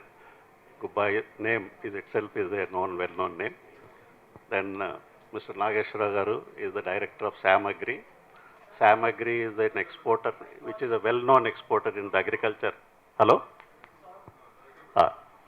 Which is well-known exporting company in agriculture sector. In fact, they have pioneered, Mr. Naidu of Agri has pioneered the aerials export, pomegranate aerials export. They are also now exporting many perishable commodities. It's one of the pioneering export effort, which is considered a case study, in fact, a successful case study of agricultural export. And then Mr. Satish is from well-known GMR airport. So ultimately, when you want to export, you have to export it through a port, whether it is an airport or a seaport. So that's where and agricultural exports being perishable, we need to consider the ports as the most important thing. Now, I will start with Mr. Nageshwar Rao. I request him to explain about what is the infrastructure that is required at a individual unit level to export properly, and also when you are exporting to somebody, what is that receiving unit, whether it is a company or a entity, receiving entity, what kind of a care you have to take, whether they have got appropriate infrastructure, because ultimately the long-term impact of long-term relationship will depend upon your product reaching the customer satisfactorily and fulfilling the needs of some entity or some individual. So to that extent, I'll request now Mr. Nageshwara Garu to tell. Yeah, you can use that.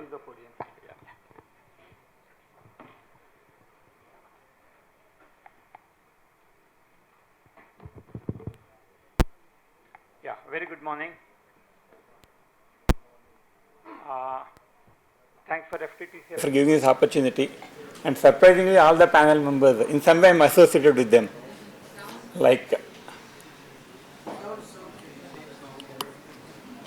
okay.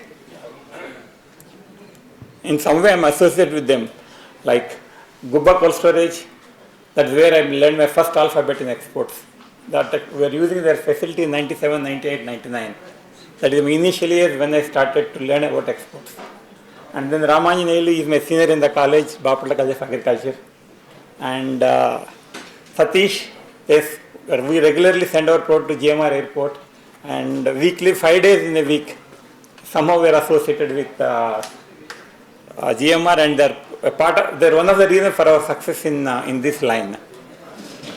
And when it comes to the infrastructure required or what the systems required for the importing country, the first thing we should remember, whether you are selling the product locally or you are exporting the product to a country, a bulk market like US, or a very discerning markets like United Kingdom or Switzerland, the baseline is same. You should give the customer a clean, safe, good quality product produced in a hygienic facility in an environmental friendly way under ethical business management. So few things again I am reiterating: clean, safe, a good quality product produced in a hygienic facility in an environmental friendly way under an ethical management. These environment and ethics, these are the few things that are added to the list in the last 5-10 years. Like if you are talking about 2000, 2010, nobody talks about environment, nobody is talking about ethical business. Nowadays, they became part of your business. So when you want to do this, whether you're doing it for Indian market or US market or European market, there are two things we should look at. First thing is like what I call in my terms. One is the hardware part of the business and second is the software part of the business.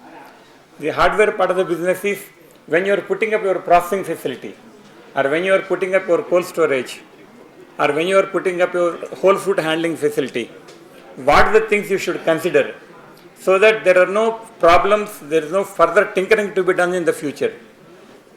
So for this, what we call is there is something called a prerequisite program, PRP we call it. That is one thing compulsory we should consider while putting up a facility.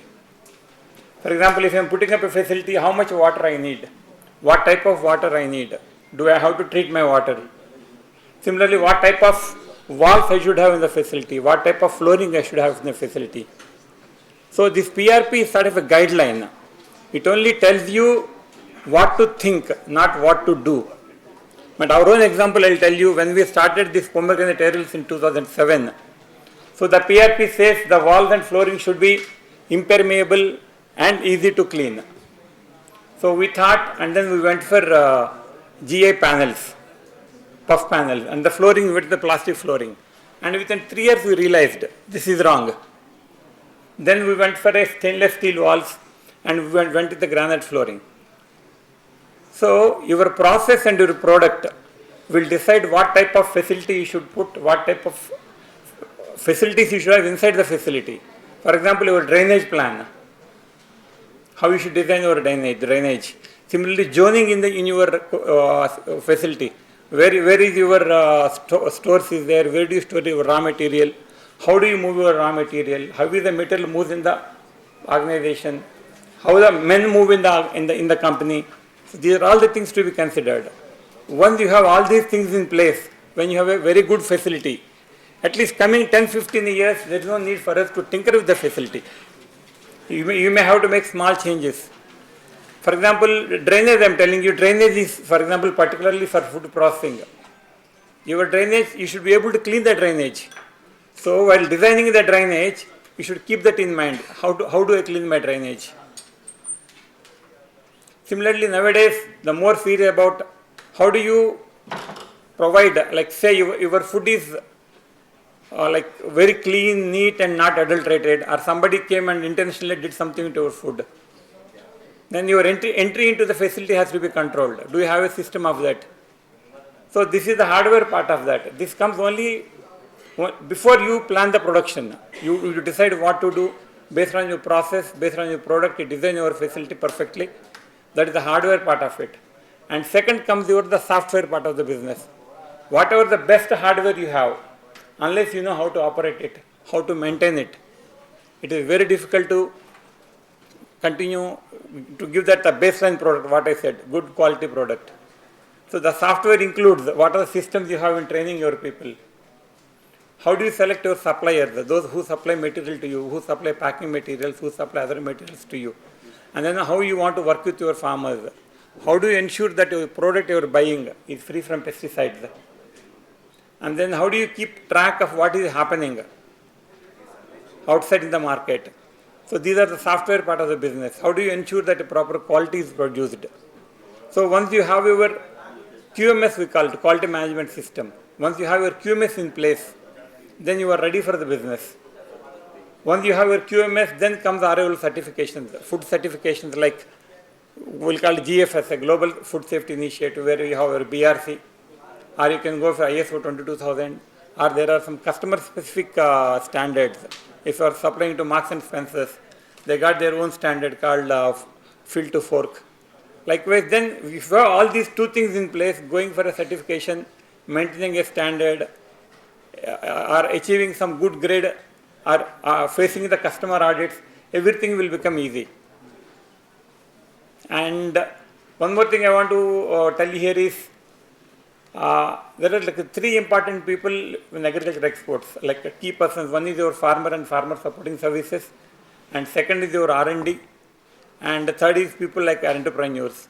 We form sort of a triangle, and this triangle cannot grow big. If triangle grows big, exports grows. If triangle has to grow big, then you need an enabling environment of infrastructure and logistics. So without these things, we will not grow. And when it comes to infrastructure, one more biggest lacuna in India, my personal experience is our backwardness in research and development. Particularly even the public sector research, even the commercial research were very poor.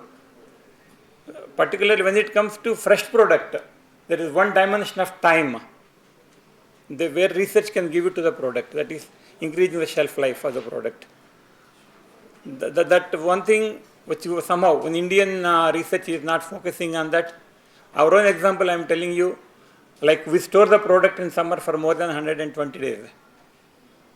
So earlier, I am talking about pre-2010, pre-2011, my losses during these 120 days is more than 20-25% of the product and end of the season. So from 2011-12, we started using some modified atmospheric covers imported from Israel. Now my losses are down to 4 to 5%. And last 3 years, we started working with a local company, Bloomflex, to develop the technology. We worked with them continuously. We took samples, we tried, and ultimately, from this year, we are buying from them. So the infrastructure is one thing that always now keeps the triangle of these three people not to grow.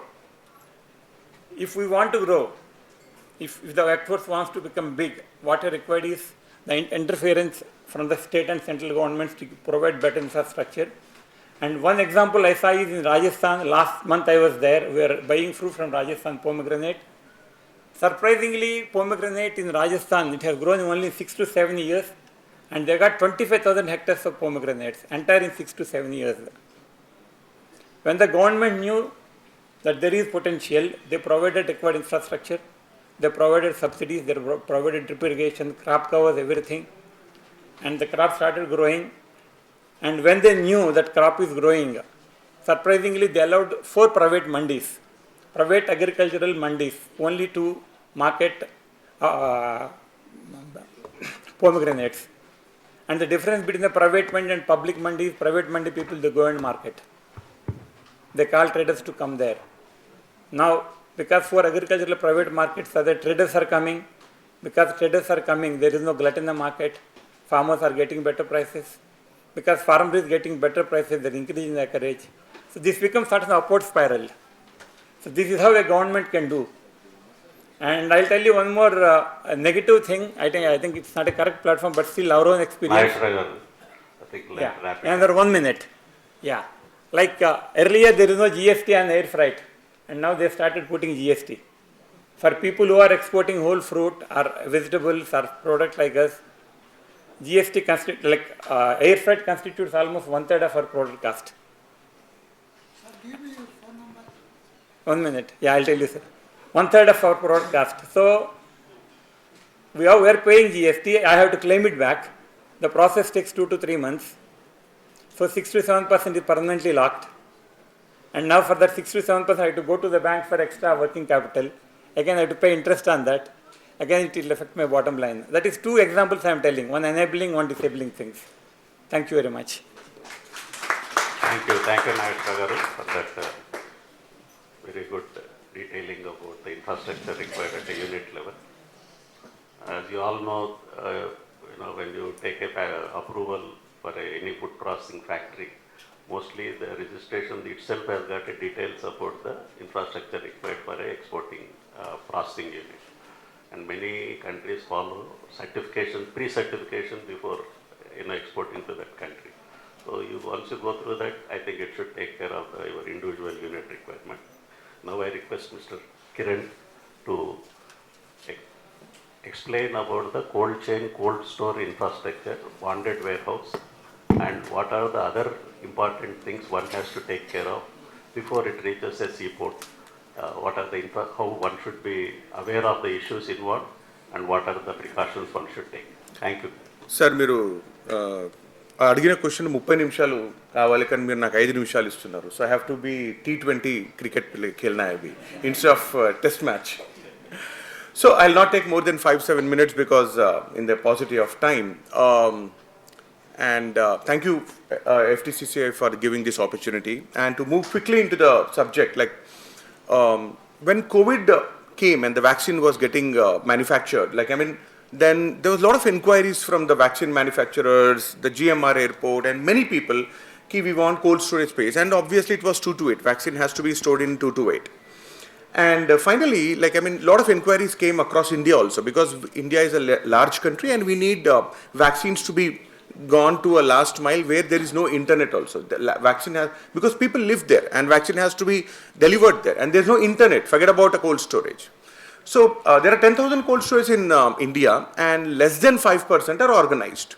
Probably when I started speaking to in one of the session of the All India Cold Storage Association, I asked them, is your cold storage WHO GDP? World Health Organization Good Distribution Practices, WHO GDP. People didn't knew that. That is how India is. So to preserve a vaccine, we need to a WHO GDP. Even to export say if pomegranate has to be preserved in a cold storage, put it in a pre-cooling unit and then exported, it has to be a good distribution practice, what you call APIDA approved or what you call FSII approved and WHO GD approved cold storage facilities, which many of us we don't know. See, when people think that setting up a cold storage is like setting up a warehouse, some rental income, जगह है, ठीक है मेरे पास 2 एकड़ है, हम cold storage बना लिया. ना, don't buy, అంటే దయచేసి అంటే తాడుందని బర్రె కొనకండి, because that will give a lot of implications.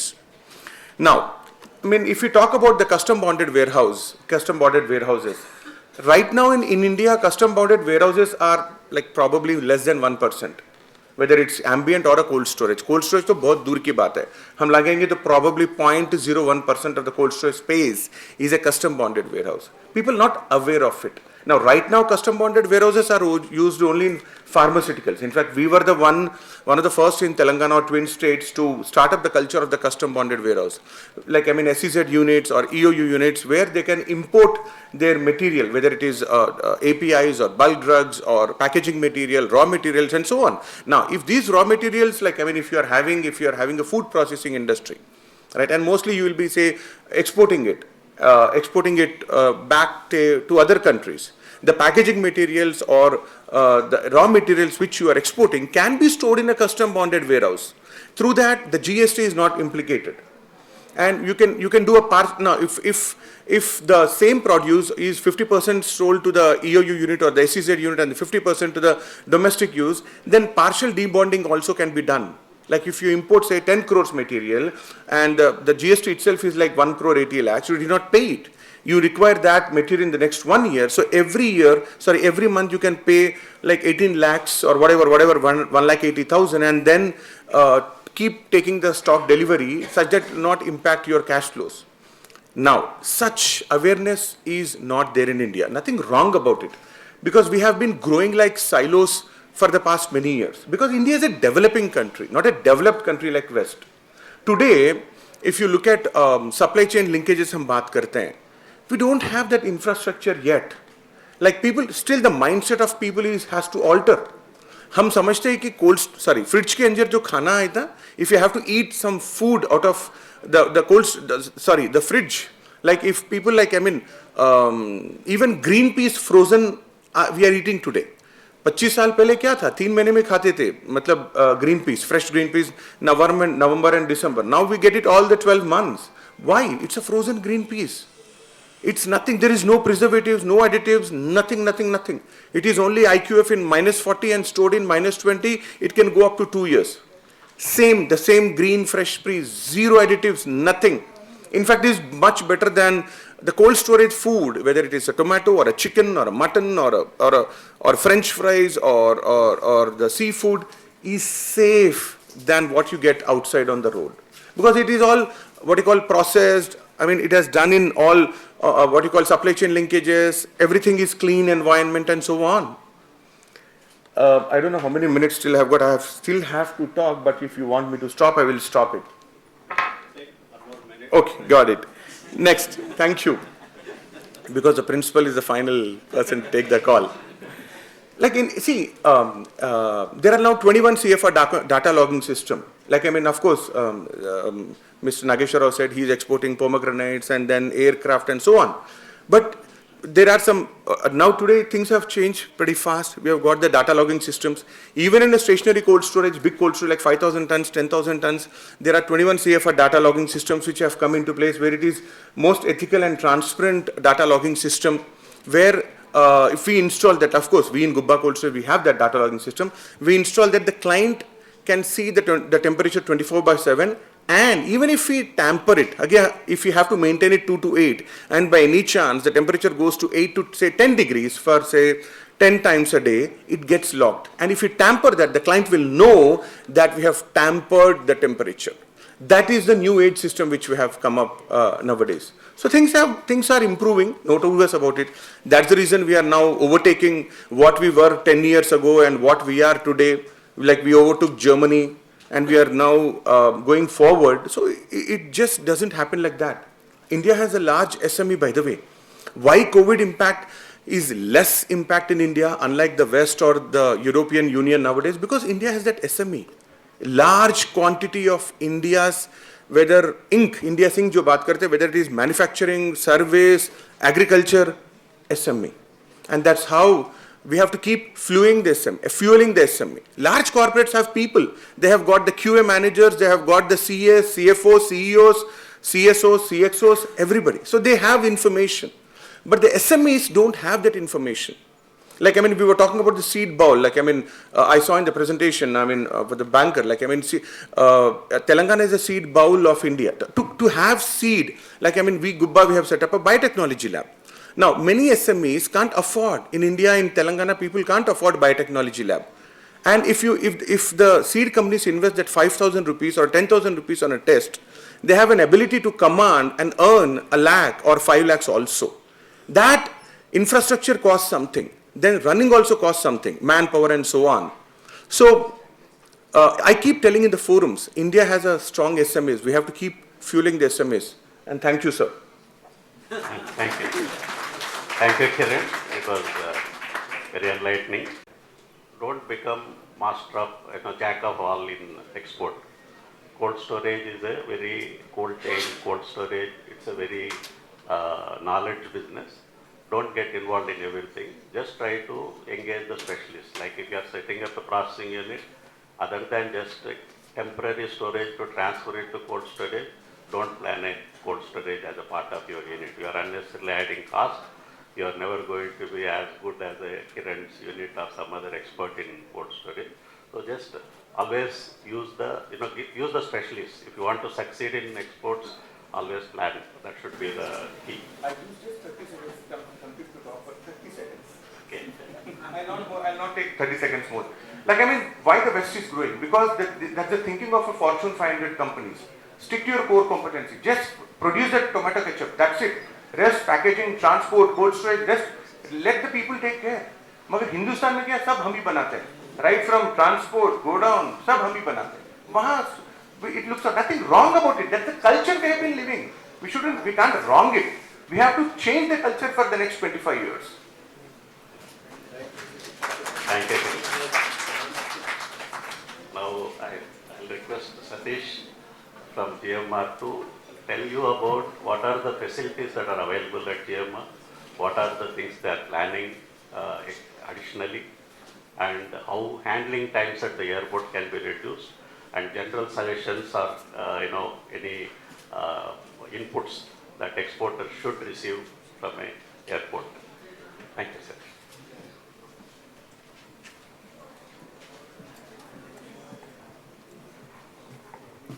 Good afternoon all. I won't stay along between lunch and my suggestions. GMR Airport is a greenfield airport opened around 15 years back. So being a greenfield airport, while at the inception itself, GMR tried its best to invest in the capacities which is required. Hyderabad being a pharma hub and as Mr. Gubba said, it's a seed capital of India and other perishables also. So the prerequisites which are required for Agri and Agri products are the necessary certifications which is required, and you can get all those requirements in APIDA. Apart from that, GMR I think probably is the only airport which have a business development team which interact closely with the producers and even the marketers who want to trade in perishables. My team is there which help them out to reach out to APIDA or other officials. Apart from that, to promote trade and ease of business, GMR has ensured all those government agencies like PQ and FASAI and other agencies are required, plant quarantine, are available at the terminal itself. So in case, of course, packaging and all the aspects, experts have already touched on it. In case you want more details, you can go to the APIDA and there's a section called Farmer Connect.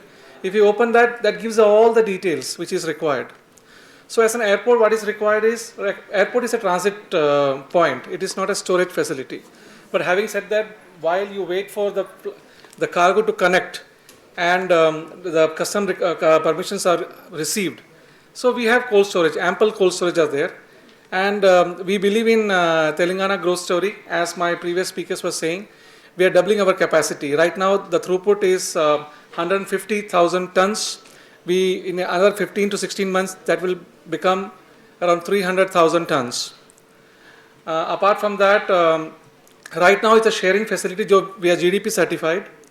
Now we are coming up with exclusive perishable warehouse, and we are closely working with different agencies to set up all those facilities which are required to promote exports, like hot water treatment, irrigation facility, approved pack houses.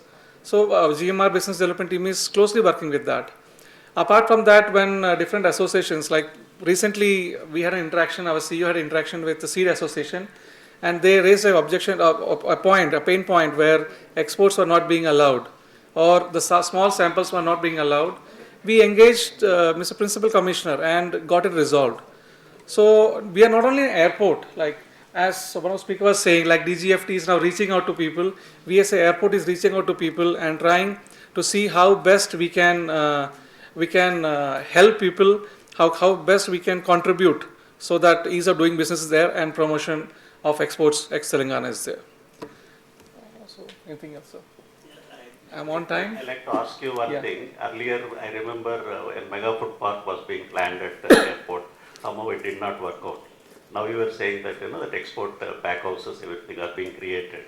What is the kind of facilities you are creating at the airport? Okay. It's not our own investments. We are working with people who are ready to invest in that. Apart from that, there are a lot of private investment coming in nearby airports itself.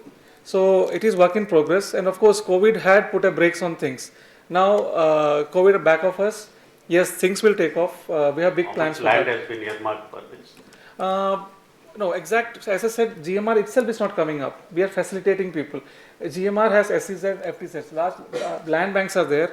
We are approaching people. We are encouraging them. They can invest us. It's outside the airport area. No, it's in peripheral, whole, because GMR airport itself is a 5,000 acre area.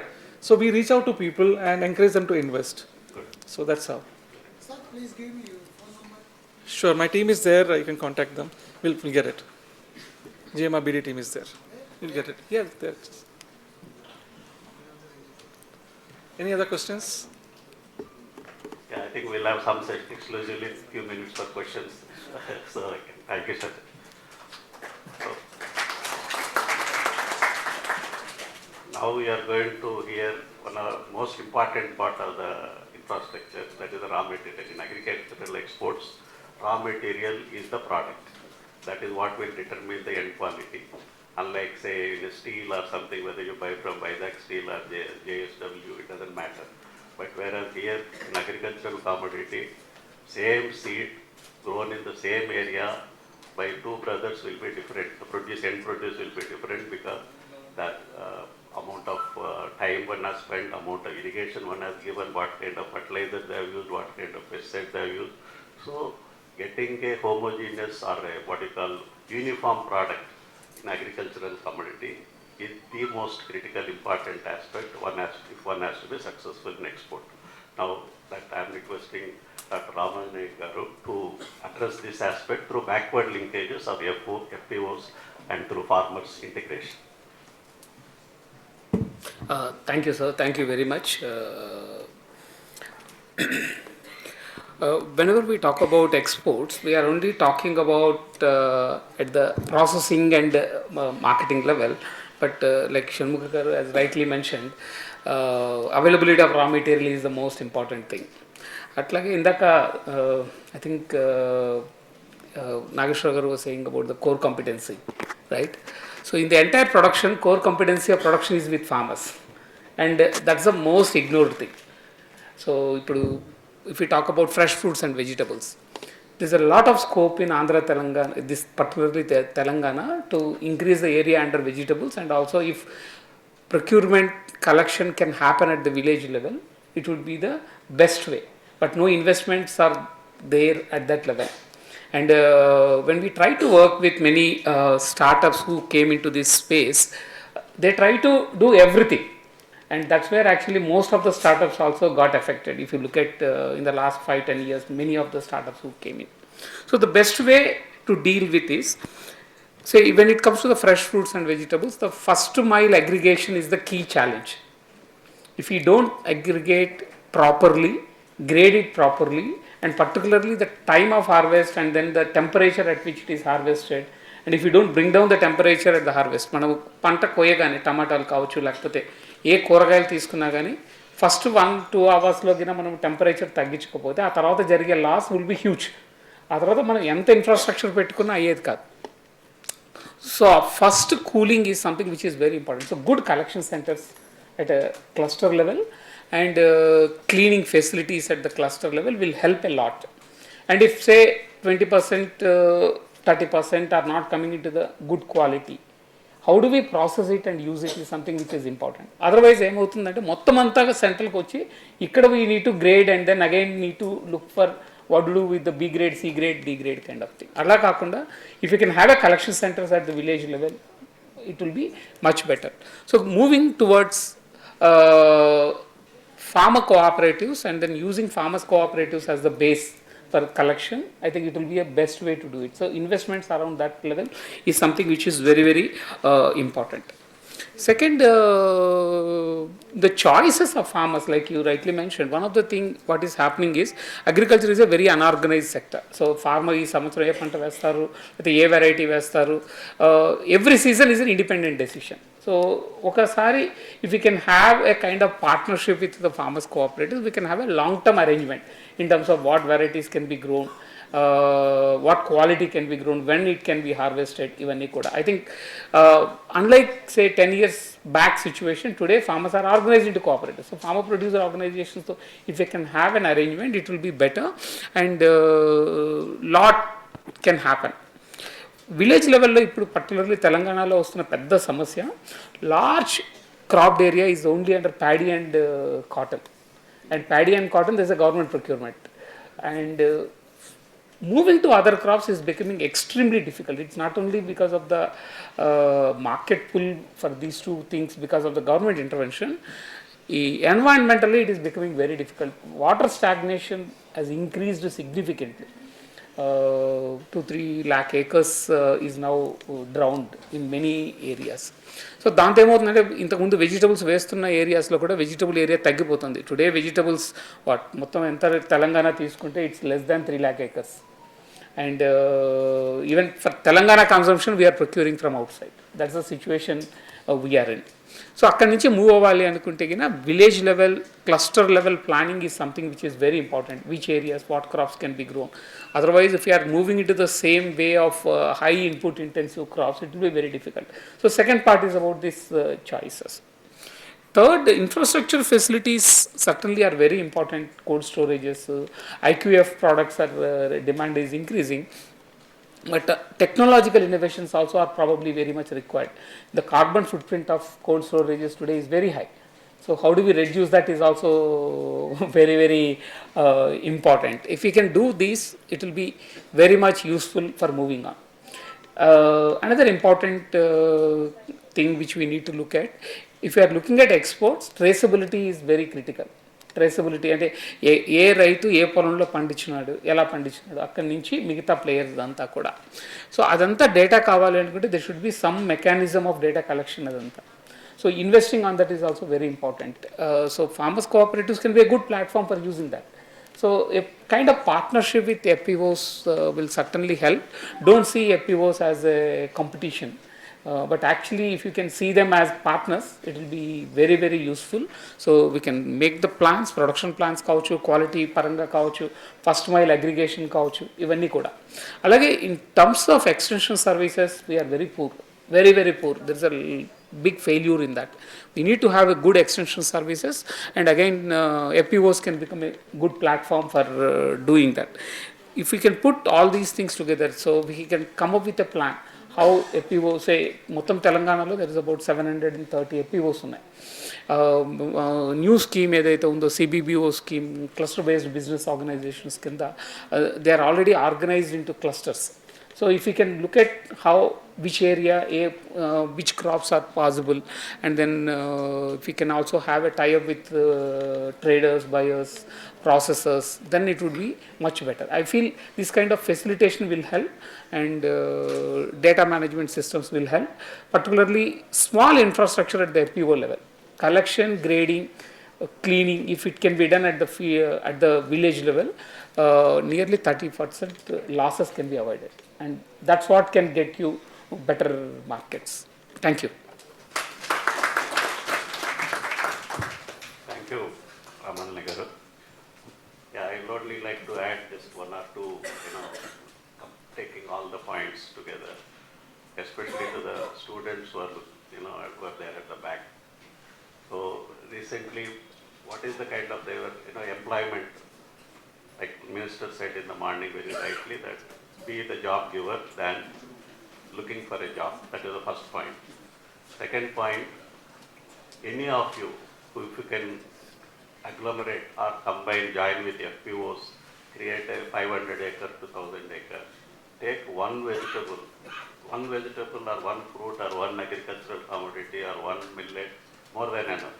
Just, but have a complete integrated system of giving them the seed, same seed, advising them properly how to get that product, provide that machinery which is required for sowing, de-weeding, harvesting, and then final cleaning, and have a primary processing facility.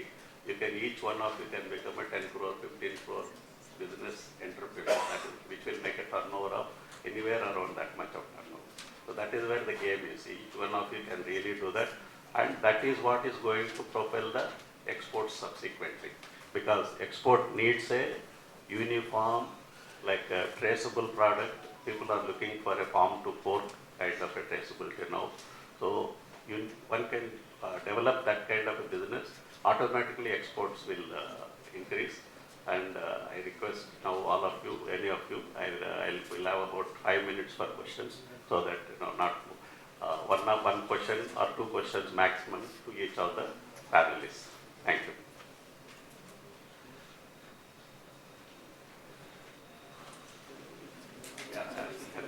So, no questions, then we'll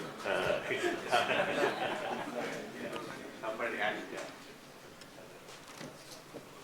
can mic be passed out? Merchant exporters కి తెలంగాణ రాష్ట్రంలో ఎవరైనా support చేసే organisations ఉన్నాయా? Merchant exporters as a category is a category pulses fruits and pulses fruits vegetables. So merchant exporter అనే వర్డ్లోనే while Japan Korea వీళ్ళంతా they have developed because of 5-6 major exporters, chaebols అట్లా big ones. But in Indian context what is the problem is there are too many merchant exporters individualistic without any infrastructure. They are becoming an impediment instead of adding value in the export. I will give one example in mango, at least where I was aware of the Chittoor mango processing. So merchant exporters used to go to the Gulf and other countries, and that fellow will say some price, and these people will say I can only export at this price. So for him it is not a big thing, it's just it doesn't have much of a expenditure. Whereas down the line, for the processor and the farmers to meet that price angle, they had to cut many corners. In that process, the product quality was bad, so many things were happening. So merchant exporter as an individual, unless you become part of the whole chain, right from, like I said, FPO's cluster with a cold chain expert, with the processor, and you also take that role, not looking at it as a business, but as a part of the chain. And you take your reasonable share of whatever, 1 or 2%, 3%, and then try to see that you are exporting the maximum value to other country. Then they will succeed. Otherwise, merchant exporter as a category is got no future in my view as you go along in next 5-10 years. Okay sir, నేను ఎఫ్ఓతో collaborate అయి పనిచేస్తాం, కానీ government organisations కానీ ఇక్కడ ఎవరైనా support చేసే organisations ఉన్నాయా guide చేయడానికి? How to select the buyers అని, ఎలా డాక్యుమెంట్స్ రిజిస్టర్ చేసుకోవాలి, ఇలాంటివి చెప్పేవాళ్ళు ఎవరున్నారు ఈ రాష్ట్రంలోనే అడుగుతున్నారు. అట్లా ఇప్పుడు మర్చెంట్ ఎక్స్పోర్టర్ అంటే what are you bringing to the table? Somebody, each one should bring something to the table. Merchant exporter, what you should bring to the table? You should bring to the table some export contact, import contact, and then a product with specifications. That is your starting point. Once you are there at that stage, then people will be available. All you have to do, even if Professor Google will give you who are the manufacturers nearest and things like that. You start approaching, and then, in the case, Sampath, Thank you. banker, Sampath.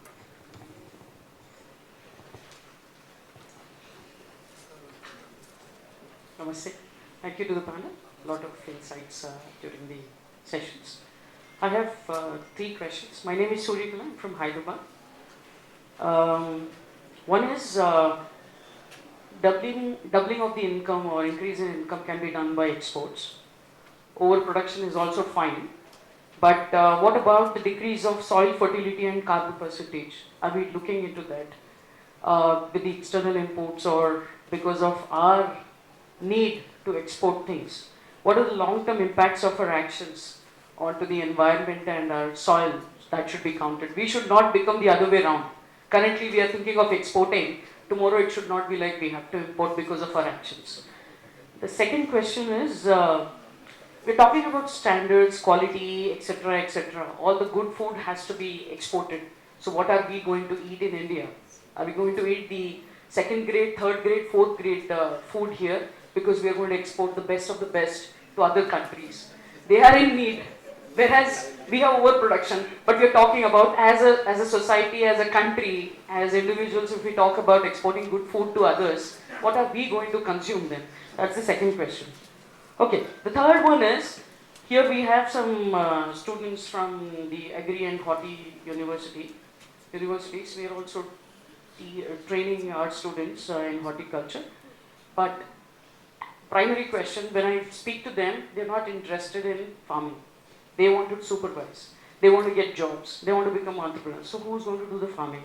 Uneducated farmers are now doing small-time jobs in our offices. They clean the premise, they water the plants, they maintain the nursery or the landscaping, they do all the odd jobs. They are all farmers, uneducated farmers. They are willing to do farming, but we are bringing them from the villages and they are sitting in our places doing something else. Whereas we are asking educated individuals, like the students currently, who are not interested to do farming. So what is this that we are trying to drive?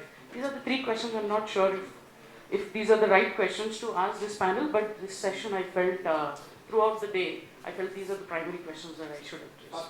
Thank you. First two questions I will answer. Like when I said the baseline for the food, Please take the. yeah, I said the baseline for exports or for anything. If you are supplying Indian market or supplying a mass market like US or a more descending market like UK, I said these words. A customer should get clean, safe, good quality product produced in an hygiene facility in an environmental friendly way in ethical environment. So I did not say export, I said the consumer. Right. The consumer in Indian. So I think I also mentioned, I'm not talking about just this session, Yeah. the overall session today, today about exports. Yeah, I got your question. I think your question was much more about environmental angle of agriculture. Definitely, and also health of Indians. Okay, so first Yeah. question is regarding the environmental angle. People are at a policy level, people are realizing that we don't have to export, we don't have to really promote exporting rice or sugar because we are only exporting the water, subsidizing the countries which are probably doesn't have those kind of a thing. So that's how the whole ethanol policy got involved, where you don't have to export sugar and buy petrol at $100 per barrel. Instead of that, make a biodiesel here. So things are, that's how the things are being addressed. It's not 100% addressed, no, but still things are being addressed on that angle. That is number one. Number two, about your second question was about why should we eat the leftovers exports. It's not agriculture itself is becoming a factory. Now it's not that we have a small and marginal farmers are the main land holding. But if Singapore is producing a urban, vertical farming is a thing. Now earlier, entire say north of Europe and desert countries like West Asia, but they could never produce anything. Everybody is thinking in food security. Now you got a controlled atmospheric polyhouses, everything where you can raise crops in a desert, you can raise crops in places where 6 months it is under ice. So it's not that advantage of whatever minister was telling in the morning, that sunlight is important, but that advantage is getting slowly reduced. So it's not that it is, and where when you produce in such a polyhouses, you get a uniform product, there is no wastage.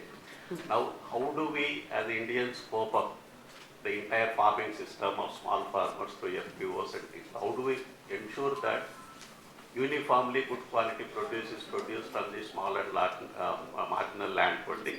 That's an issue which I think policy makers will have to think about it, and that is going to solve the problem, not that export will take some best and nobody is ready to buy a product. See, export means people who are saying, well, what product should I export? It's not like that. It's a demand at the importing country, which can vary even a season to season.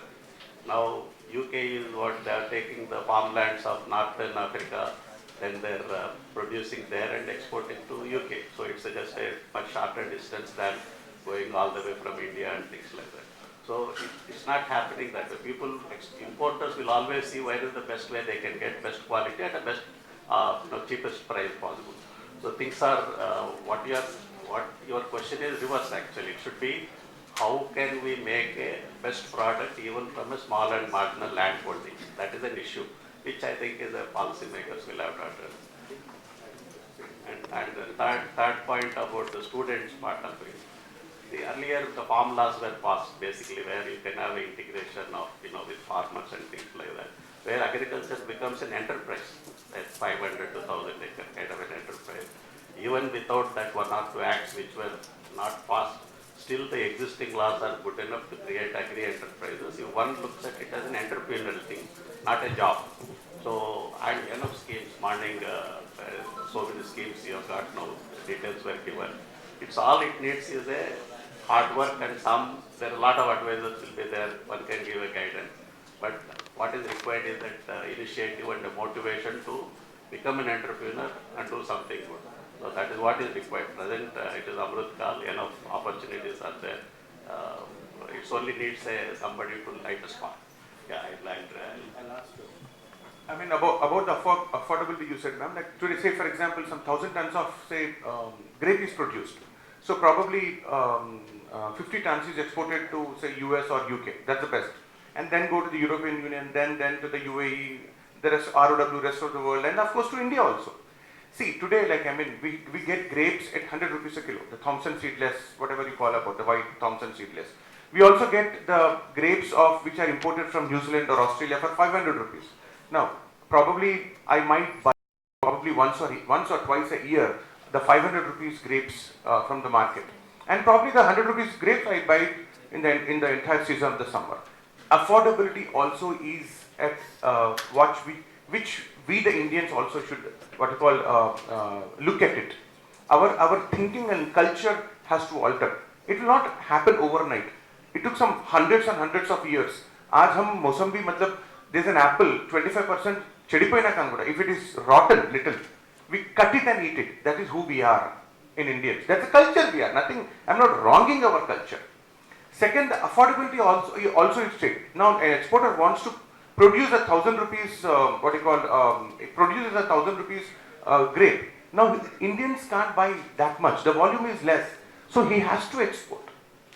And that's what Indians, the government is encouraging, because India has got a depth in agriculture. 10 साल पहले हम कहाँ खाते थे dragon, आज हम खा रहे dragon fruit. Thank you. Larger issue, I think. What you are raising is a much larger issue. Because of lack of time, I'm just trying to wrap the session. You want to say something? Yeah. Thank you very much. Thank you all the speakers. Thank you, sir, and I hope we have a fruitful discussion.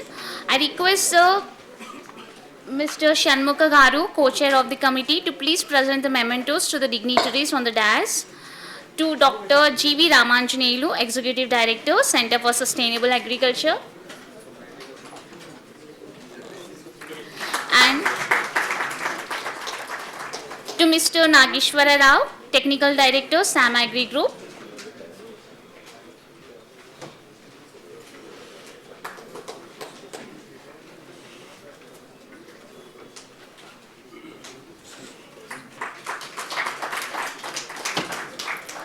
To Mr. Guba Kiran, Chief Executive Officer from Guba Cold Storage Limited.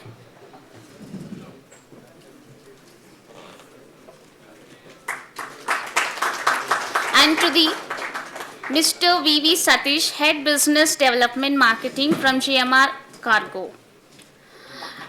I request Professor Vijay Kada, co-chair of Agro and Food Processing Committee, to please present the memento to the moderator of the session, Mr.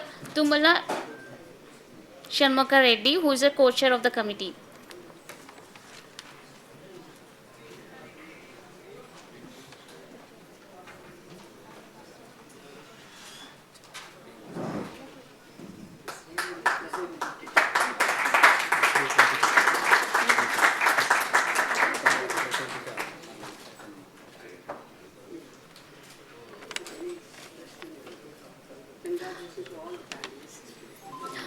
Now we will have a break of 30 minutes for lunch. I request you to please come like around 3:20, because like we are running out of the short time, so excuse and please come as soon as possible. The duration is 30 minutes and the lunch is arranged at the ground floor, please. Thank you.